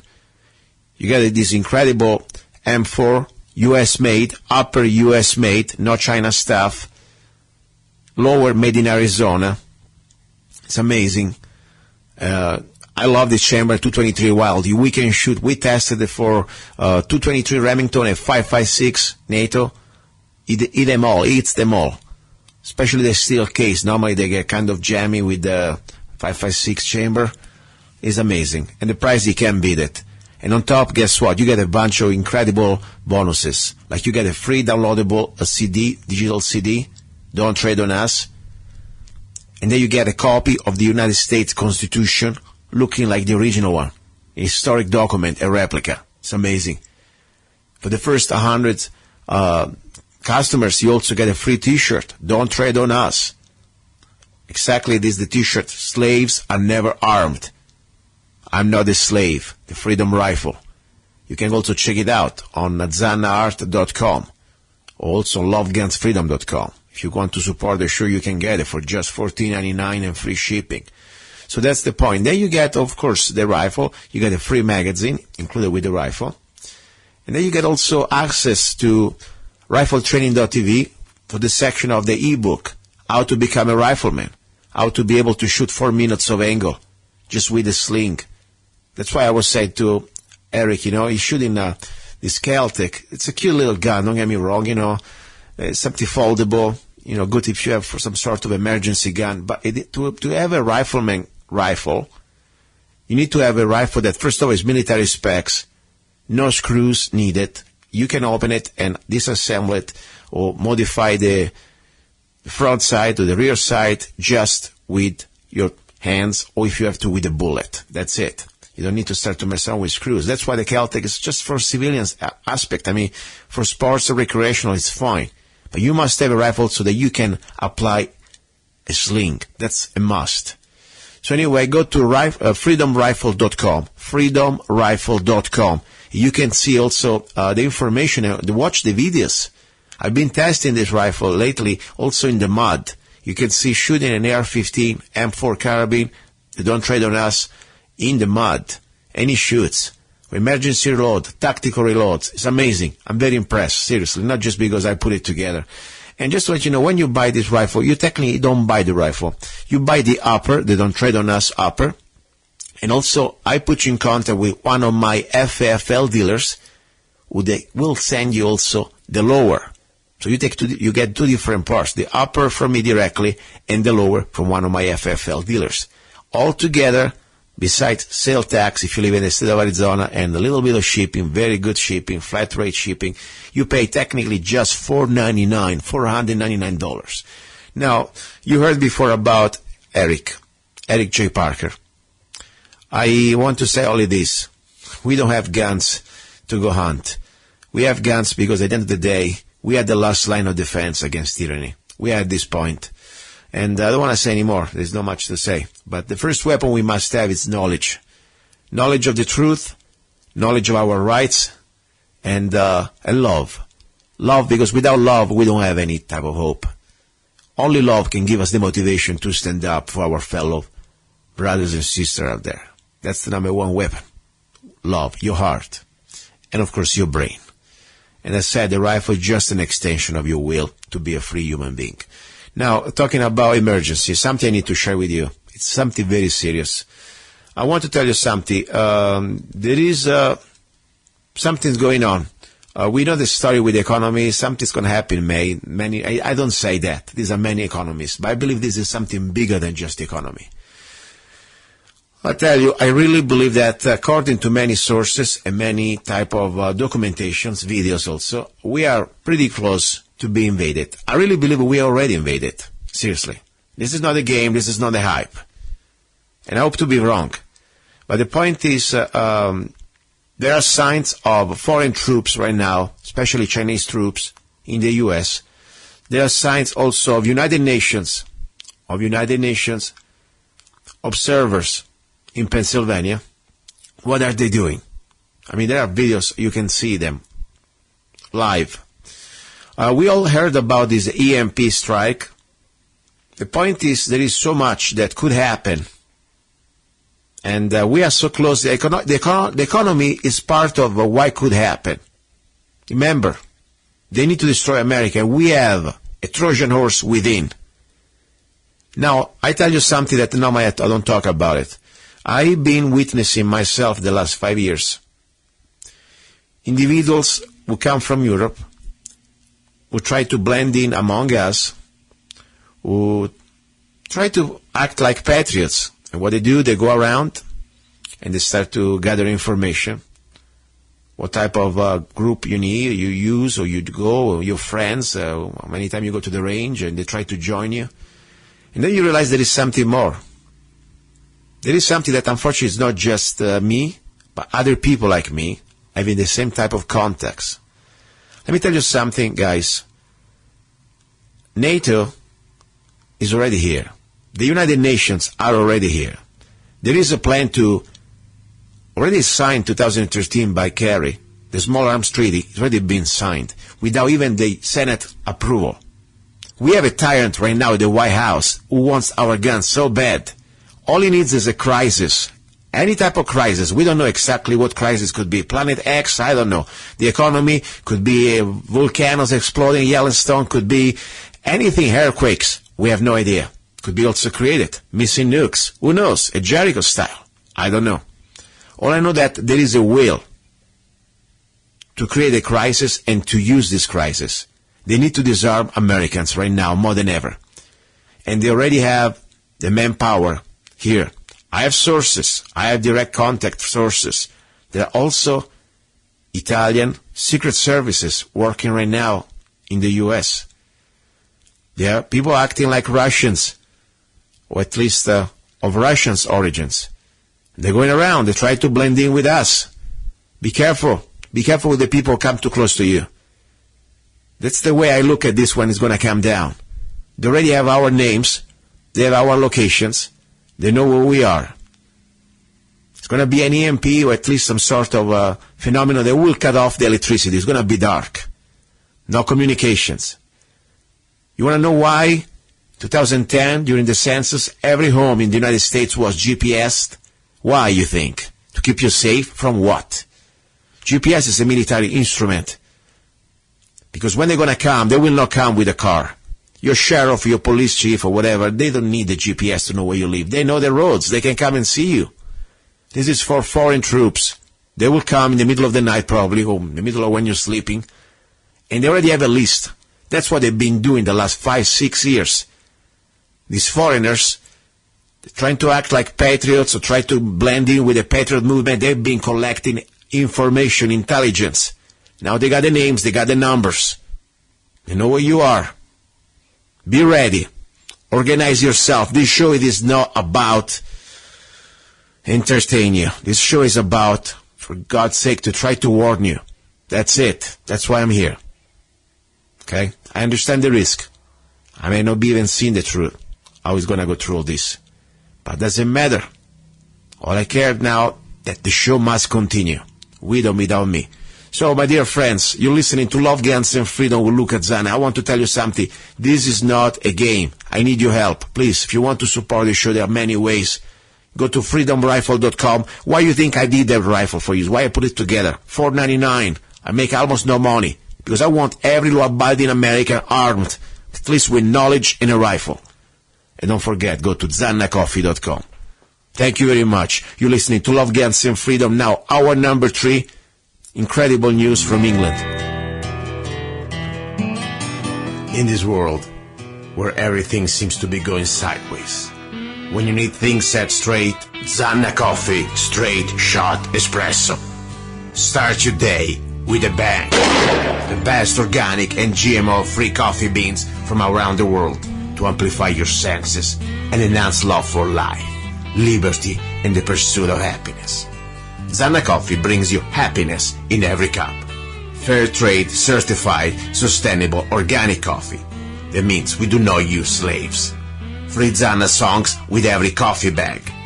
Find Zanna Coffee at www.zannacoffee.com. www.zannacoffee.com. Don't be cheap. You deserve the best. Get Zanna Coffee at www.zannacoffee.com. Have you ever met someone on an online dating site and thought, wow, this guy is perfect for me, or she is simply amazing, only to find out they were hiding a deep, dark secret? They plan to vote for Hillary. FreedomLovers.us was created for singles who want to exchange ideas and who love for freedom. People who are looking for solutions to create and defend freedom in the real world, and at the same time getting that once-in-a-lifetime chance to find their true soulmate. Whether you are interested in meeting your soulmate, making new friends, networking, or hanging out with that like-minded liberty lover, visit FreedomLovers.us. It's the first free dating site and community. So patriots, don't waste your time with other dating sites. FreedomLovers.us is the place where like-minded singles really click. Okay, guys, you're listening to Love, Guns, and Freedom with luca-zanna on KTOX 1340 AM and on UnitedStates.fm network. This is the hour about love. And you know what? I don't know if there is anything more important than loving the truth, loving our fellow humans. Try to warn them. You know, when everybody's laughing at you because they think you're crazy, you still keep doing the right thing. You keep doing it. You keep saying, exposing evil. That's why we're here. That's why I still am on the air, because honestly, I couldn't care less. I have so many things to do. You know that. I have no desire to stay behind the microphone. There is so much pressure. There is so much to do. You know, really, it's not about the money. I couldn't care. But the only reason why I'm still here, because I know maybe this is my little job. Even with my humble little radio show here in Northwest Arizona, and now, of course, through the internet, we can reach more people. I want to try to warn the same people I used to try to warn when I used to go like a crazy, go door to door almost, you know, to my friends, my neighbors, say, look what's going on, look what they're doing to us. This is not just about politics. It's not about the rights that they're completely destroying. This global enslavement, the deception. This is also about something more immediate. It's more important than taxation. It's more important than politics. Of course, politics means, at the end of the day, if you're a slave or if you're a free human being. But this is something that everybody should be concerned. I don't care if you're a Bernie Sanders socialist guy or if you are, you know, I don't know, some neocon out there still believing that Bush was a good guy. This should belong to everybody.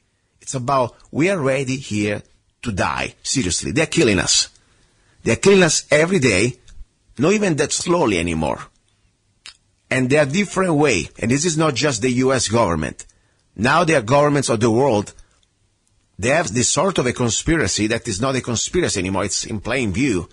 Not only they are modifying the weather, for only which reason we don't know. I can have different ideas, of course.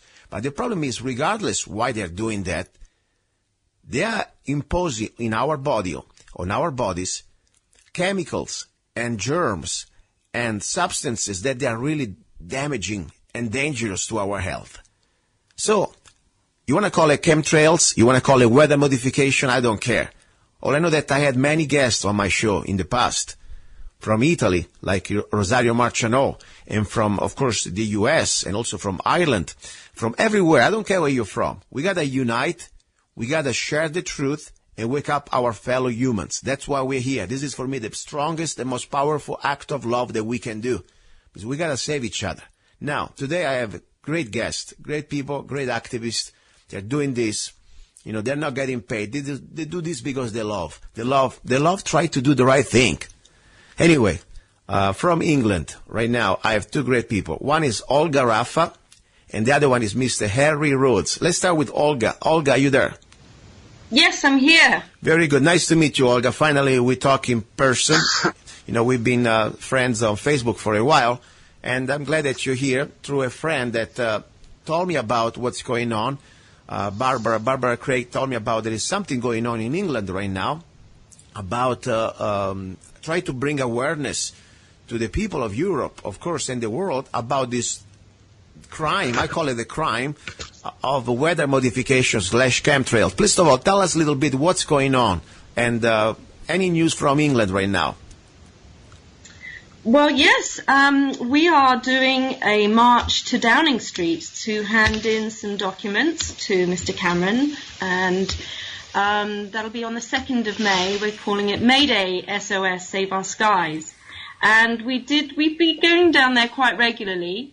One time in particular was 2014. We handed a petition with 2,000 signatures, along with a directive that's on our website, which is chemtrails-march-uk.com. And you can go and see the document there that we handed in. And we only got an acknowledgement that they received it, but we didn't get an adequate reply. So we've got 3,000 more signatures, and we're going back down on Monday to knock on Mr. Cameron's front door again. And we are now putting him on notice. We are now officially letting him know that we are ready to prosecute. Because it's time, you know, this is serious. We gave them a fair warning a couple of years ago. We reached 450 MPs on the record on our website that they've been reached, and they acknowledged our documents and our rainwater tests showing that there's alarming rates of aluminium, barium, strontium, the footprint of geoengineering. And so we're going back down. We're going to have a great time. It's going to be at least 300 or 400 people going. We're going to make a noise and have a party in the street.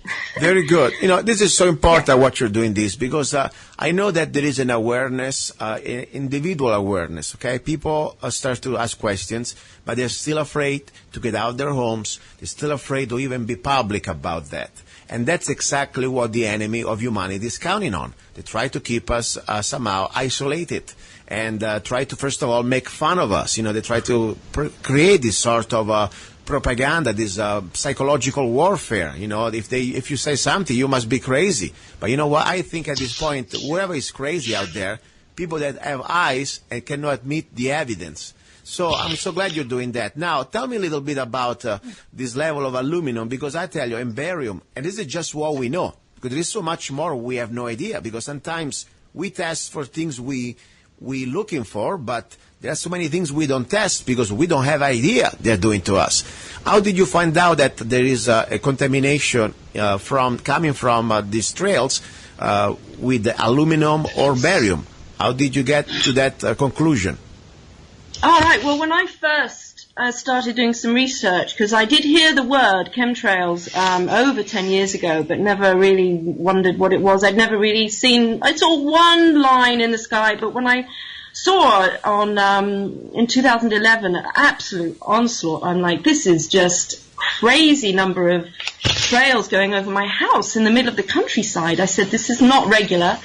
I did start then investigating chemtrails, and saw that people had been doing rainwater tests in the States, and so I got hold of John White, who put on the Consciousness Beyond Chemtrails conference, and he helped me set up rainwater testing here in the UK. And so on our website we have those results, and they do show some alarming rates. Of course, no heavy metals should be in our rainwater.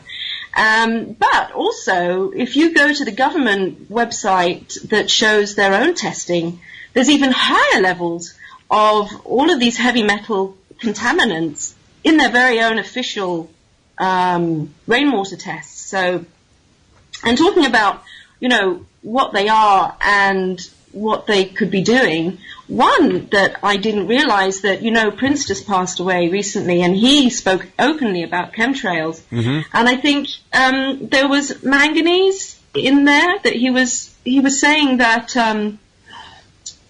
the person who told him, I heard him talk, there's a specific town in Australia that mines this heavy metal manganese.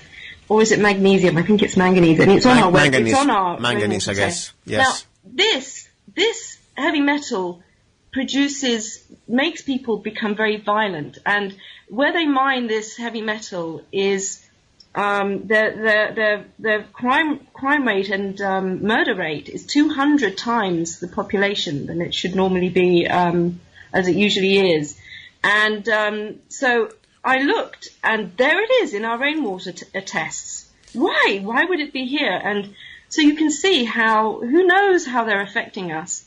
But synergistically, it's genocide, because a lot of us in the UK use the National Health for our dentistry, and many people have amalgam fillings. Now, the synergistic effect of any heavy metal with mercury has got to be on a level of absolute genocide. And David Cameron has put out, an alert that there's high rates of dementia that will increasingly increase with the years coming.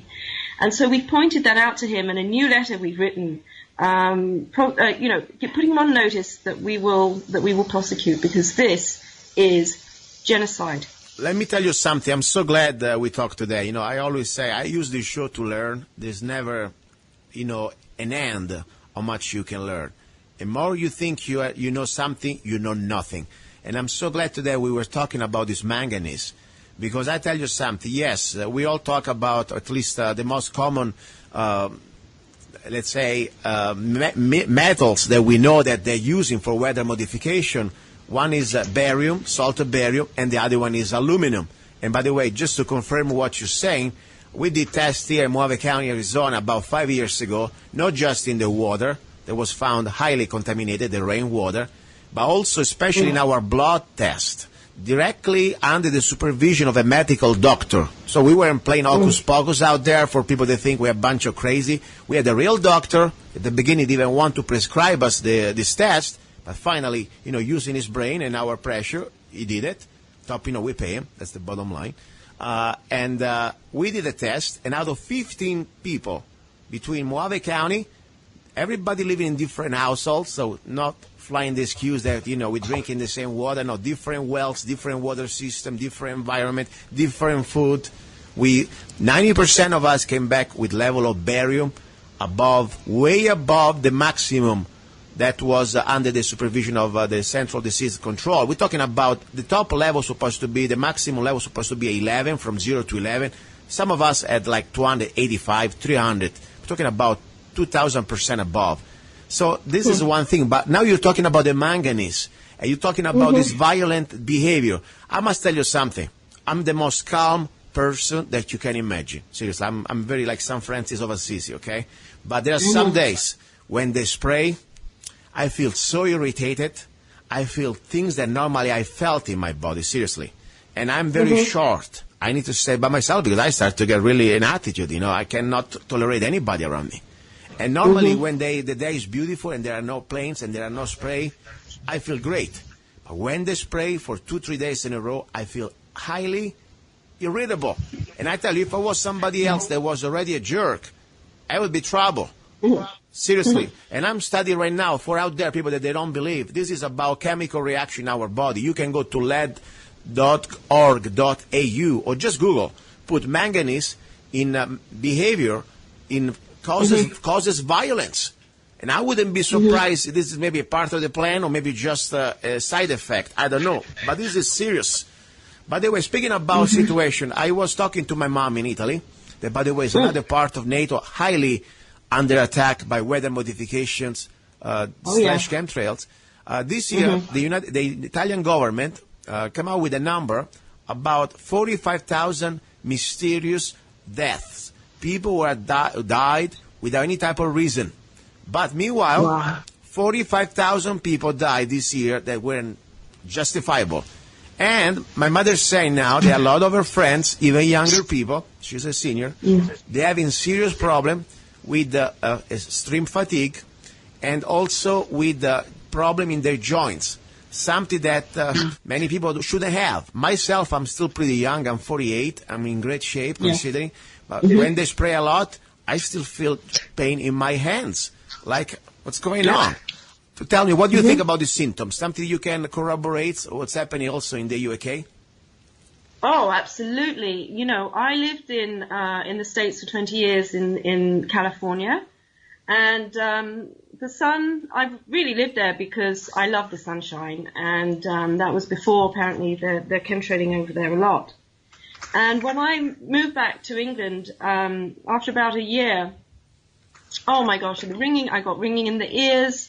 And I just would wake up in the morning and I would just feel like this is not me. And I've really not really quite felt the same since. And I think that not only is it obviously a lot cloudier in England, but I think they use a lot of frequencies here to suppress us as well. Because they you know, the atmosphere is now a battery. And we've inhaled all these particulates, so I do feel very, sometimes very lethargic. Of course, since finding out about chemtrails, I've sat at the computer full time for about 5 years now, and I have a hip issue, but I too feel my joints that I really eat really healthy, and I do a lot of juicing and fasting, and it's very unusual. So I've now got a distiller that I bought off my own website, and I'm taking diatomaceous clay, which has got silica, and I'm taking MMS, DMSO, and MSM. And you have to research those. EMS. They're fantastic for helping with eliminate cancer and clearing out the heavy metals and detoxing. It's a must. We just have to do that like we brush our teeth. We now have to make sure we eliminate these heavy metals from our system if we're going to have a healthy old age. You know, the best way would be that we stop the cause, the source. You know, they need to knock it off. I mean, I understand. We got to find a way, meanwhile, to survive and to try to resist, because otherwise, if we really don't care ourselves, I'm telling you, to have a clean diet, to try to drink clean water without chemicals, and of course to try to find every natural remedies that can help you to fight this daily attack of these chemicals and also germs, because there is more. We just found out, of course, now there was also a famous actor, Mr. Chuck Norris. I'm so glad he came out publicly. Just a few days ago, he published an article on World Day News where he states documents from the government that they using aerosol,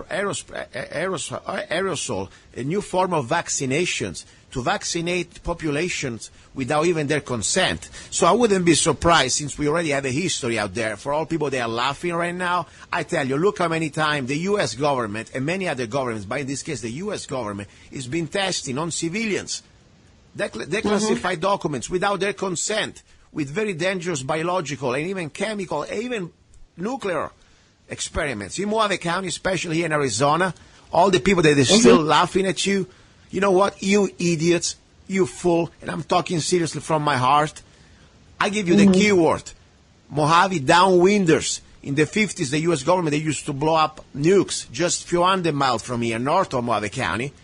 People that were not allowed to say anything because they were thinking that was a conspiracy. And when people knew it, they would just die just because they were afraid to speak up. Guess what? Now all these people, they're dead. So wake up, do it for your sons and daughters, and don't be a cow and a slave. Now, my point is, as you said, this is not just about the chemicals anymore. This is also about their frequencies. And I was learning, this is something much more, you know. We don't really know all the reasons why they are doing this weather modification. There are different levels of answers. Could be one to create and manipulate the weather as a weapon. Also one because it's part of, in the stock market, especially in the U.S., they can create weather, they can create also a different type of In Chicago, there is an exact part of the Chicago stock market. They can pretty much, with insurance company, they can make money out of this. And there is also the other angle that could say, okay, they want to vaccinate us without even knowing that we get vaccines. The other one could be, you tell me if there is something I miss. I'm sure there are many other things I'm missing. For example, the other one could be Monsanto, that now they patented a seed that is aluminum resistant, and I did my self-testing, doing my own farm. I got my own little vases and food that I grow. If I grow some type of plants like zucchini, they are GMO-free, heirloom seeds, they do not grow anymore. All I get the flower. But if I get the regular GMO zucchini, that of course I'm not even going to feed the chickens with that, but I just did an experiment, same year, same water, same dirt, they're going to grow big. So many other reasons. But now, you tell me about these frequencies. There was an interesting article that I just read a few days ago. It seems like through this sort of chemicals that they release into the sky, the military, they are conducting some sort of warfare to our brain. They can modify also our wavelength, and they can also create some sort of mind control. What do you know about this? Am I out of control here, or maybe there is something to that? Well, I mean, look at the Gwen Towers, and if you go to a website, stopthecrime.net, Deborah Tavares gives you all the information you need about that. It's real. Those frequencies could be put onto a less harmful frequency that would still help us with the communications that we think that they're being used for. But if you look at them, they're huge, and the cables going in there could really annihilate. It's known now that with a flip of a switch, they could literally kill.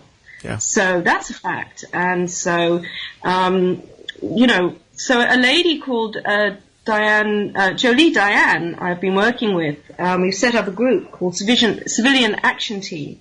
And she's in DC, and she's going into Congress's offices and just putting the information on their desk, saying, you put these towers up, and did you ask our permission? Did you do any testing on that? And they're like, well, no, we didn't. And so what we're doing now, we're trying to turn it around and just keep putting the onus on them with the rainwater test results, which is similar to what we're going to do here in the MP. After our march, and we're setting up these teams to really push and support each other in numbers now, demanding action and that they protect the environment. That's what they're there for. They're almost speechless. There's an environmental crimes department. We're going to start approaching them because it's crime, and we're just, we're dressing up. We're suited and booted, looking the part. We're not emotional. We're going in, and we're just handing them the information. It's like, it's your job. Yeah. But we need to be in numbers, and we need to push back hard now because it's critical. Yeah, exactly. By the way, do I have here Harry back on the air? And also I see Jolie. Yes. Hi, Harry. I've been here 2 days. Very good, my friend. Please, I give you the floor. Interact right now. Say whatever you have to say. Introduce yourself and give the information, please. Well, just coming back to aluminium. In the UK, I was absolutely shocked to find out in 2015, on the first 3 months of the year, how many deaths just in England and Wales do you think we had from the flu virus and dementia, which we found, and Alzheimer's disease, which is to do with the spraying partly of aluminium. We had 529,000 people, most of them over 70, die over a 3-month period. Wow. Never mentioned on mainstream media. Wow. In fact, the hospitals got to breaking point to collapse because of that problem. But that problem was never mentioned in mainstream media. Now, I, on the 7th of January, went on the satellites looking at the cloud formations, and there were thousands and thousands of square miles of chemtrails. Well, this is now, so serious. Influenza flu virus, and it spread with the cloud to Europe, and thousands of people died in Europe. It followed that cloud. Amazing. What? But here's the kicker. Yes, please. Right. And I've been looking at mercury content in people's bodies. Now, mercury, as we know, is a terrible, probably the worst neurotoxin heavy metal that could ever come across. Yeah. So it on its own can cause dementia and Alzheimer's disease, which, by the way, is the #1 killer for women in the UK and the #3 killer for men. So you couldn't have a more critical, serious issue if you're talking about toxins. Now, aluminium, once you get that in the body as well, that actually opens the brain barrier so that you allow the mercury in. But there's a second problem, and that is that aluminium, when mixed with mercury, actually makes the mercury 100 times more neurotoxic. Oh my gosh. Now, that's not by accident. This is by deliberate planning, and that's one of the reasons that David Cameron is going to be served legal notice, because when he was told about this, he did nothing whatsoever. Wow, this is, as I said, when you think it's bad, you never realize how much really. We are just scratching the surface of the iceberg here. Seriously. And yes. I want to say... Genocide. This is genocide. Deliberate genocide. And, and sorry to interrupt. No, go ahead, please. Go ahead. Go ahead. The other agenda that they had was that 529,000 people that died. Sorry, it was 539,000 people that died. Most of them over 70 years age. So I reckon they were targeted. My wife's a nurse, and she was having 1 and 2 people a day dying in the wards. Yeah. Now, they claim £155.56 a week in pensions. And I worked out that those deaths resulted in a saving of £4.2 billion a year by the UK government. Yeah. How about that? And that's deliberate too. Yeah, I believe that too. And by the way, let me tell you, first of all, people may laugh or not, I don't care. This is time to look at the evidence. There is a global plan of population control, even worse, depopulation, okay? And this is on the open. I can give you some keywords now. I don't have 24 hours radio show. We have just 1 hour, okay? But for the listeners out there, they're still thinking, what are you talking about? Are you crazy? Let me give you just the short story right now. And this didn't start just with Obama. We have a piece of trash right now in the White House sitting as a czar of science. I don't know if he's still there, but I think so last time I checked. John P. Holdren, okay? He wrote a book in the 1970-something. You can find his book, Eco Science, in Amazon. If you got $400 to spend, get one, or you can get a PDF copy online for free. This guy that right now is sitting at the White House, paid by our tax dollar, he put it out on the open in that book that we need to find a way to reduce the population in every way they can, using chemicals in the water, forced vaccination, even chemical castration, even using licenses to just reproduce. I mean, Hitler, he didn't put it in writing like that. Probably he did it. But these guys, they're saying it, put it in books. I gave you another keyword, the Georgia Guidestones. And there is so much more. They're saying that. Now, it's funny that they're having a very big, let's say, activity of weather modification. That's the first layer of excuse that they will try to tell you now, because they need to save the environment from global warming, that, by the way, they're creating, in my opinion, according to facts. But it's funny that, for example, in Mojave County, mostly they are all retired people, or many seniors. They're spraying like there is no tomorrow. And I tell you, this is one of the areas that they're spraying the most. I start to believe also it's part of how to save the money that they already stole from your pensions and from your Social Security and everything else. I completely believe that. So you think that could be part of the reason, or there are many more reasons why they're doing that? Why you think that? It's not just about money. Hey, guys. Yeah, I'm waiting for Harry to respond there. I think Harry is he dropped. But please, He Olga. dropped. Oh, too bad. Yeah, I mean, it's primarily military, isn't it? And it's a NATO program. and they're carrying out their military operations in the skies with the frequencies as radar. You know, that's well known, the chaff that they, aluminium chaff, and primarily military. But you know, this is what we're facing. We have to put the military on notice too. And did you know they are registered? Their headquarters, the American headquarters, Air Force, is in Westminster. Yeah. So they'll be getting a letter from us too. I mean, we're serious now. It's like our children are going to have to clean this mess up. And if we don't take action now, it's going to be on our children, and it's going to be impossible. Yeah. But it's not, because we're going to take care of it, and we're going to end this. We have no other choice. Yeah. This is, I think, the most powerful act of love we can do to ourselves, our neighbors, our fellow humans, and for our future generations. We have to step up. Every one of us. I don't care if you have a pen or to write a letter to the editor, or just go knock to your, neighbors' doors, or just talk to your family members when everybody's laughing at you. Doesn't matter. Every one of us, regardless the odds, we have to do our duty. The first duty now is to educate people, because we need to reach critical mass. And when we reach critical mass, we need to drag out of the offices these criminals that have been paid off or been too afraid to speak up. I don't care. At that point is the same. Politicians who are supposed to represent us, at least in America, and I think the same there too. The job of the government is supposed to be, on paper, to defend people's rights. That's it. Not to kill us. Okay, so every politician, let me give some names, because in America I still have freedom of speech. I can call the Queen the way I want it, and I can call my elected representative a whore, okay, because that's what we have here. We have politicians, they are political whores, okay? And I start to give some names, and I'm responsible for that, nobody else. Former Senator Kelly Ward from the state of Arizona, you're a political whore. I'm sorry about that.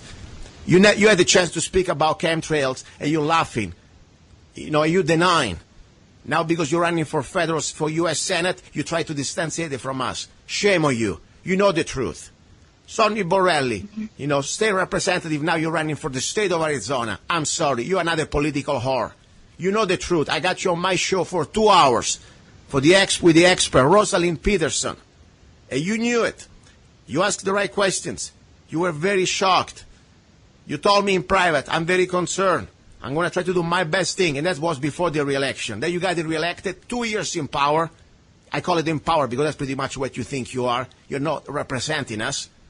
And then you avoided us. Don't want to talk about this anymore because you're afraid to lose the political power. You know what? Your political power is not going to do anything good when we're all going to be dead. If you got a good deal about probably you're going to save us on some tax dollar, great. But guess what? When we are dead, there is no other topic or other piece of legislation we can really care. When we're going to be all with aluminum, completely full of aluminum, going to be all with Alzheimer's and different other diseases or cancer, who cares about your next saving on tax dollars? Seriously. So I tell you guys, I'm sorry. Sorry, I don't want to go to this point, but I really feel it. And this is the desperation. I've been feeling very sick the last few days. I'm telling you. And I wouldn't come to this point. And I'm a healthy guy. I don't do drugs. I don't do anything. Okay? My bill, when I do my check on my regular check, I'm great. I'm doing fine. My blood levels, everything is fine. But every time they spray, especially the last few weeks, I've been feeling like I'm dying. And if you don't wake up, this is not anymore to play politically correct. This is not anymore to call people, sorry, I didn't want to offend you. Screw you. They're killing us. Somebody's getting a knife and start to stab you a little bit every day. What are you going to say? Excuse me, can you stop? I'm going to punch you in the face, at least. Okay, so that's why we got to react like that right now. We got to call these bastards in office, and of course, do it always legally. Don't threaten them, but call them the way they are, bastards, political whores. And I can say that in the U.S. And I can say that even in England, because I'm not a British Crown subject. Okay, every politician in England and the Queen herself who knows the truth, they are a bunch of bastards. That's what they are. Anyway, and so the Italian government, by the way. So everybody got some. Well, let me calm down. Sorry. I think it's justified. It's very, very justified. And thank you for giving us the outlet.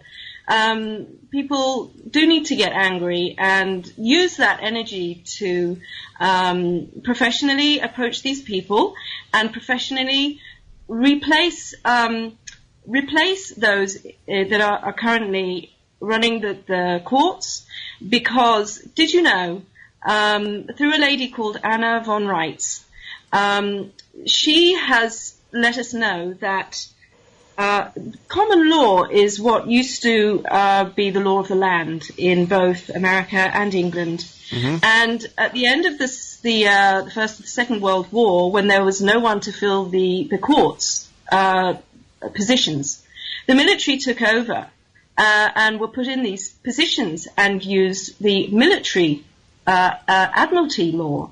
And these are based on statutes and acts and on our fictitious name with our birth certificates. And guess what?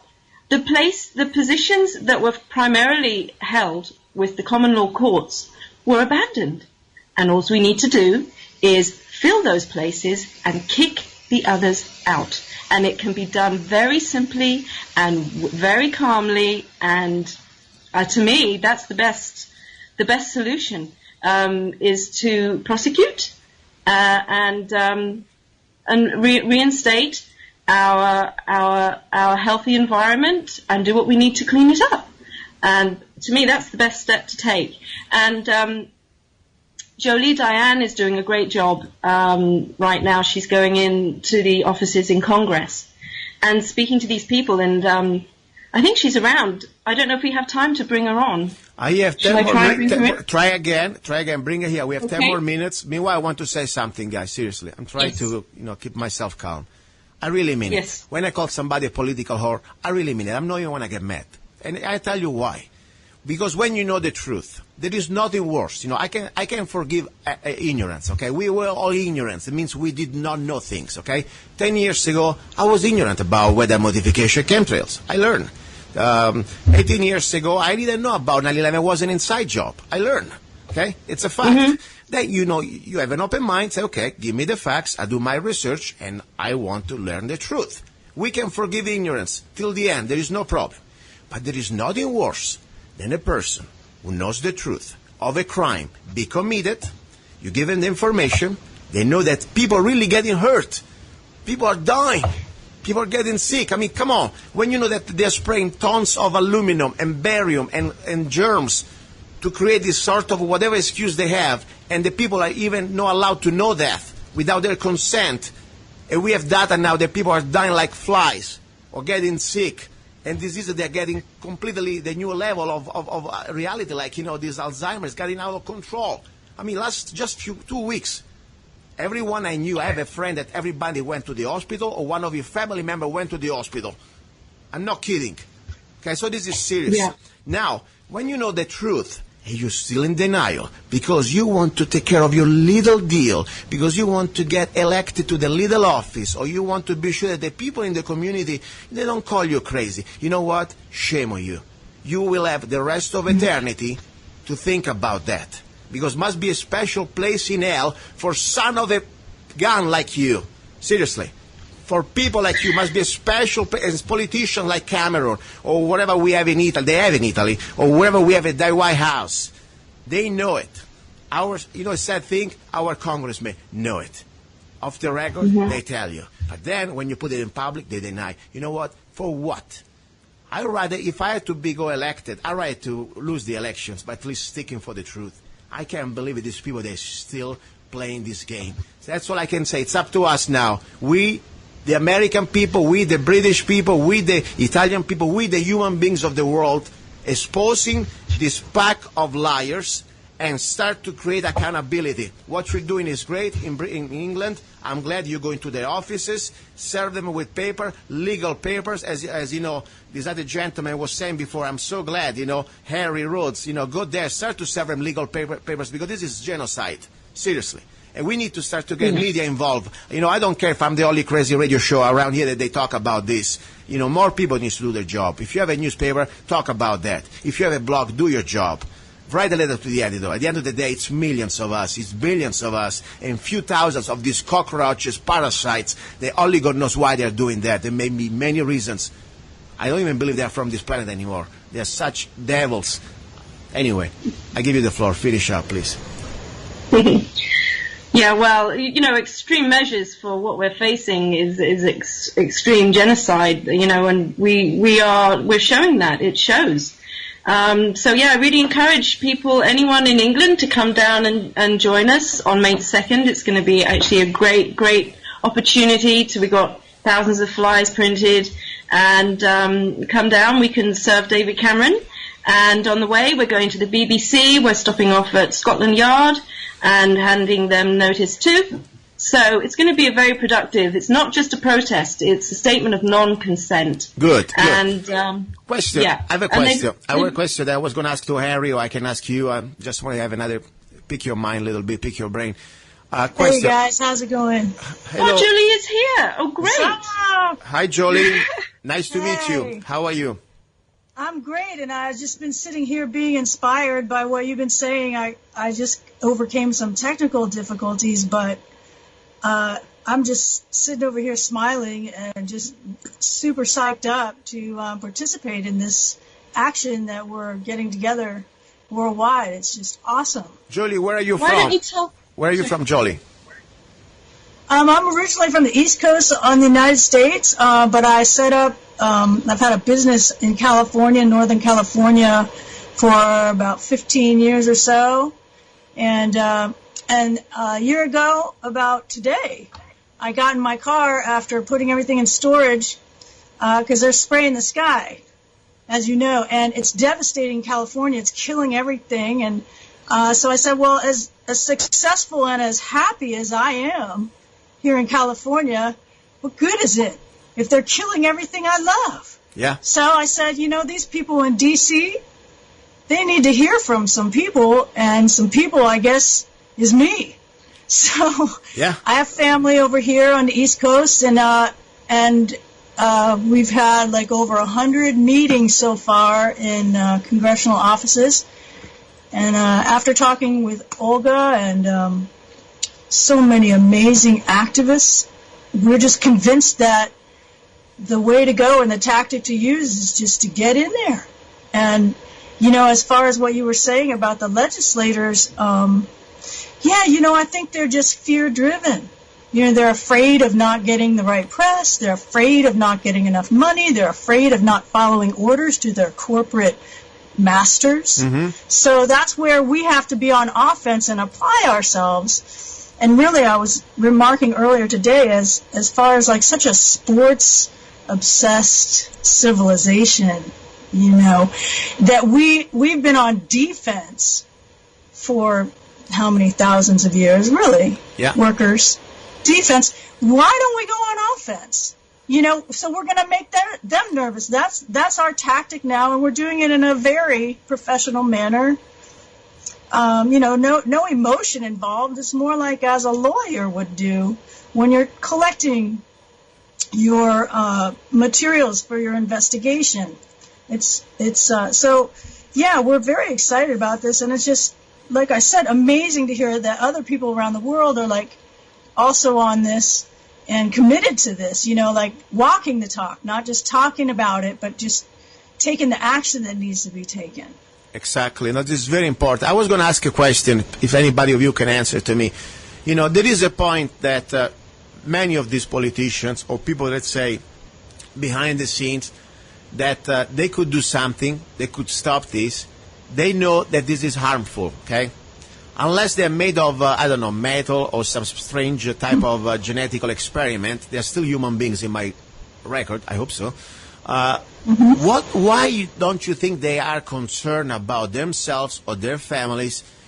Or maybe they don't want to see it, or maybe they got something that we don't know. I mean, seriously, all these people that let's say that few hundred politicians that we have in Washington, okay, they got families at home too. And they know that, we are breathing all the same air. We are probably drinking the same polluted water that these chemtrails completely contaminating the ice and the different mountains. And, of course, let's not forget about the food that it is not just about the air. You go to try to grow organic. I grow organic vegetables, and I laugh at myself. When I buy organic, I laugh at myself. Of course, I like to buy organic than GMO stuff, but still, I wonder how much of manganese or how much aluminum and, of course, how much of barium that I know is being sprayed over this organic, overpriced vegetable that I buy at the store. So what do you think about these politicians? Do they just completely close their eyes and let their family die too, just because they want to be what they are? Or maybe they have something that we don't know. I think that's a great question. And I think what we have to ask ourselves is, what's the organizing principle that's the vortex that's central to the policy making domestically and internationally? And we have to understand that there was a coup in the United States decades ago. And our government that's accountable to the people is not there. It's a CIA centralized operation, if you will. Mm-hmm. And we see history to document this for us. That's not, conjecture. That's just facts and remarking on facts. And what we have to do, again, because that's an aspect of the military-industrial complex. And this is what Eisenhower was calling us to do as civilians. Because our role is to keep in check the military-industrial complex. I mean, it's not that we're naive to think that there's no violence, because that would be naive. But at the same time, we can transition out of being centralized around violence, because that's something that we've outgrown as a civilization, and that's only serving, again, the corporate masters who have bought these politicians. And then we go back to that. What are the politicians afraid of? Their funding disappearing. Well, who's giving all the funding? Oh, the military-industrial complex, the pharmaceutical-industrial complex, the Fed, Rockefeller. You can do your homework. It's all there. But again, I think they're afraid, because you know what? People get killed. Kennedy got killed for trying to take us off the gold standard. Yeah. So this is a dangerous thing. But again, this is why grown-ups and people of conscience and faith must confront this. And it is a very dark energy. Yeah, you're right. You're right. You know what? We can do it, but we have to get in the game. Yeah, and we need to get in the game. I want to say something. There are some people out there that they think they are like with the wind inside, or they think, we're a bunch of hippies, conspiracy theory. Let me play again. No, let me tell you, this is true, because I live in, I'm not right, I'm not left, I'm from liberty, okay? If you really want to put me in the spectrum, I'm a libertarian, okay? But I don't believe in this BS. But unfortunately, there's some sort of stereotype, okay? And I call this guy the good old boys, okay? The guys that they say everything the government does must be good. Because after all, if you're not with us, you must be with the terrorist, boy. Okay, that's the way they do it. Let me play this one, because this is the guy that I think, he was everything but a hippie. He was a general. He was the president of the United States. It was 1961. This guy was as probably as mainstream as you can get, okay? Let me play his speech, because I need to remind this for the younger generation of idiots out there. 1 sec. January 17, 1961. Ladies and gentlemen, the President of States. Okay. Good evening, my fellow Americans. We now stand 10 years past the midpoint of a century that has witnessed 4 major wars among great nations.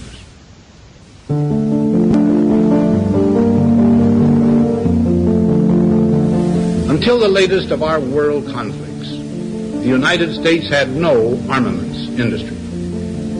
American makers of plowshares could, with time and as required, make swords as well.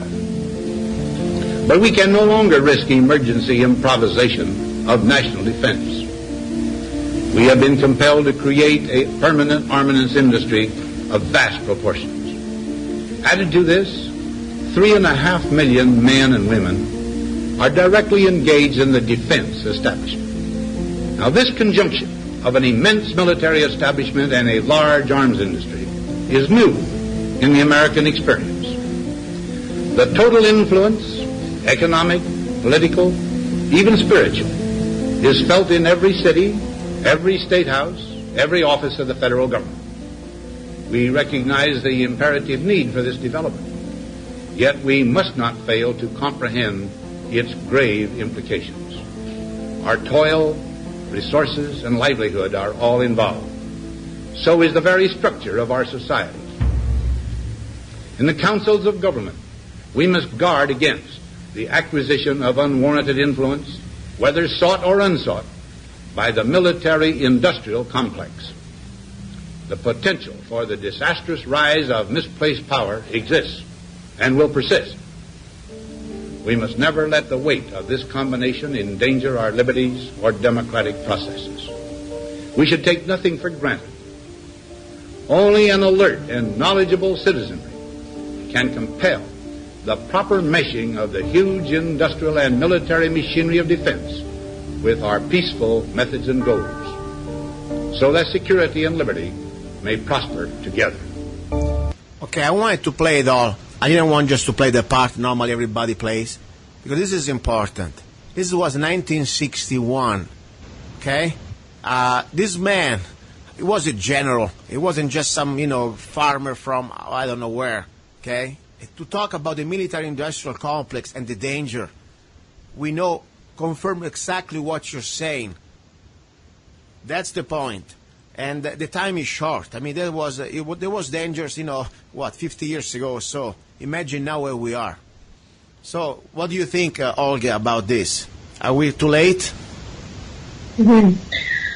I think if we all step up and do what needs to happen, we can certainly do this, because it just has to happen. It just has to stop. And I really think that awareness is growing exponentially.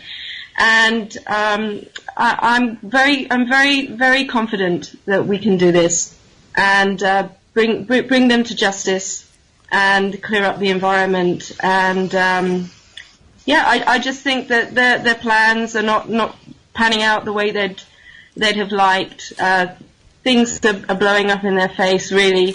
So that's why I can only encourage people to come along, get involved, and do what it takes. So join our civilian action team, get involved, be professional, and do what needs to be done on a legal and professional basis. Do what they do to us. It's all documents and signatures. It's very easy. We can do it. So, and the good thing is, what you're doing there in England, should be an inspiration. It shouldn't be just about, okay, great job, guys. No.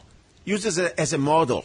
Wherever you are, Italy, Denmark, Germany, Africa, I don't care where you are, even on Mars, because pretty soon they're coming to you too, okay? These bastards, they're everywhere. Now, we got to do our part. And as I said, when I said before, are we too late, it was almost a rhetorical question. I don't care about the odds. It is my duty as a human being, till I have blood in these veins, till I have oxygen in my lungs. I don't care if I'm alone with you only, Olga, or a few of us, and of course it's not that, it's millions of us. I don't care if I could say out loud and scream by myself. I'll do everything I can till I have any little bit of energy in this body. Because the point is not just about this battle that we are facing on this dimension. I really believe this is going to be echoing the rest of eternity. The things that you've done and the things that you didn't do, they will be part of who you are and who you will be for eternity. So I don't know how can you face it out there, politician, scumbag, that you are completely now part of this game silently, and you say nothing when you had the opportunity and the duty to represent us and speak for us and defend our rights. And as I said, this is not just about the environment. Of course, the environment. We are the environment. Because if I eat poison, I am poisoned. If I breathe, the air is poison, I'm going to be dead. Okay, so it's not just about, they think we're a bunch of, green thumbs. Yeah, nothing wrong with that. I love nature. But the point people must understand, we die. That's the bottom line, okay? It's not just about saving the whales, poor whales, that of course I like. But it's about saving us. If the planet dies, we die. That's the bottom line. Now listen, I gotta go before my blood pressure goes too up. When I goes into these topics, I really go crazy.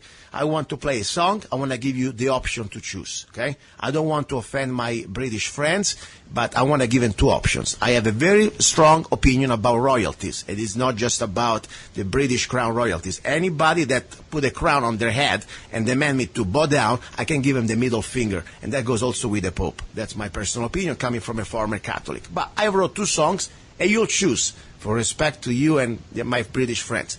One song is called Chemtrails, written by me, luca-zanna. And the other one is called Goddamn the Queen. So you pick the song. Well, being that it was just her 90th birthday, I think we'll go with the Queen one. And I Okay. think Harry Rhodes is back on the line as well, so he might like to have a few words before we go. Okay, I'll give you the floor. I got 2 more minutes before the song. Harry, say whatever you want before we go to the song. Go ahead. I think Harry is not there. Okay. He's gone. He's gone. Anyway, the song, Goddamn the Queen, dedicated to all my brothers and sisters in England who refuse to bow down to any other human being. You're listening to Love, Guns and Freedom with luca-zanna, and just to let you know, this show, I'm the only responsible for Goddamn the Queen, so in case there is any special law in the UK, don't take it on Olga or Harry. Sorry, I am back. Okay. Sorry. No, I was going to say, Han Solo said, never tell me the odds. That was in Star Wars. So, yeah, he was a fighter too. But very quickly, yes. You talk about the evilness of these governments. They are setting up the original Baal worship altars that children were sacrificed on all over the earth. Yeah. New York's got one. Boris Johnson just set one up in London only 3 weeks ago. Yeah. Amazing. That's what we're dealing with here. Evil, satanic worshippers that sacrifice children. Fact. That's at their own admission. Yeah, we should talk about that again. I would like to get you back just on this, because unfortunately, we need to find, like the disease, we need to find the cause why there's so much evil. People, they're not just crazy or they try to make an extra buck. It's deeper than that. And what you said is very fundamental. It's very vital to understand the truth. I mean, the mainstream media may be not reporting it, but this is fact. This sort of a temple of Baal, this devil worshipping from, is a very ancient religious practical, the occultism that they worship. We're going to talk about that. Now listen, guys, I need to let you go. Please stay in touch with me. Great job with what you're doing. And I dedicate this song again, Goddamn the Queen, musical lyrics by luca-zanna. Talk to you later, and God willing, I'll be back next Sunday on the air. If I don't be around, you know why. See ya. Thank you. God damn the Queen.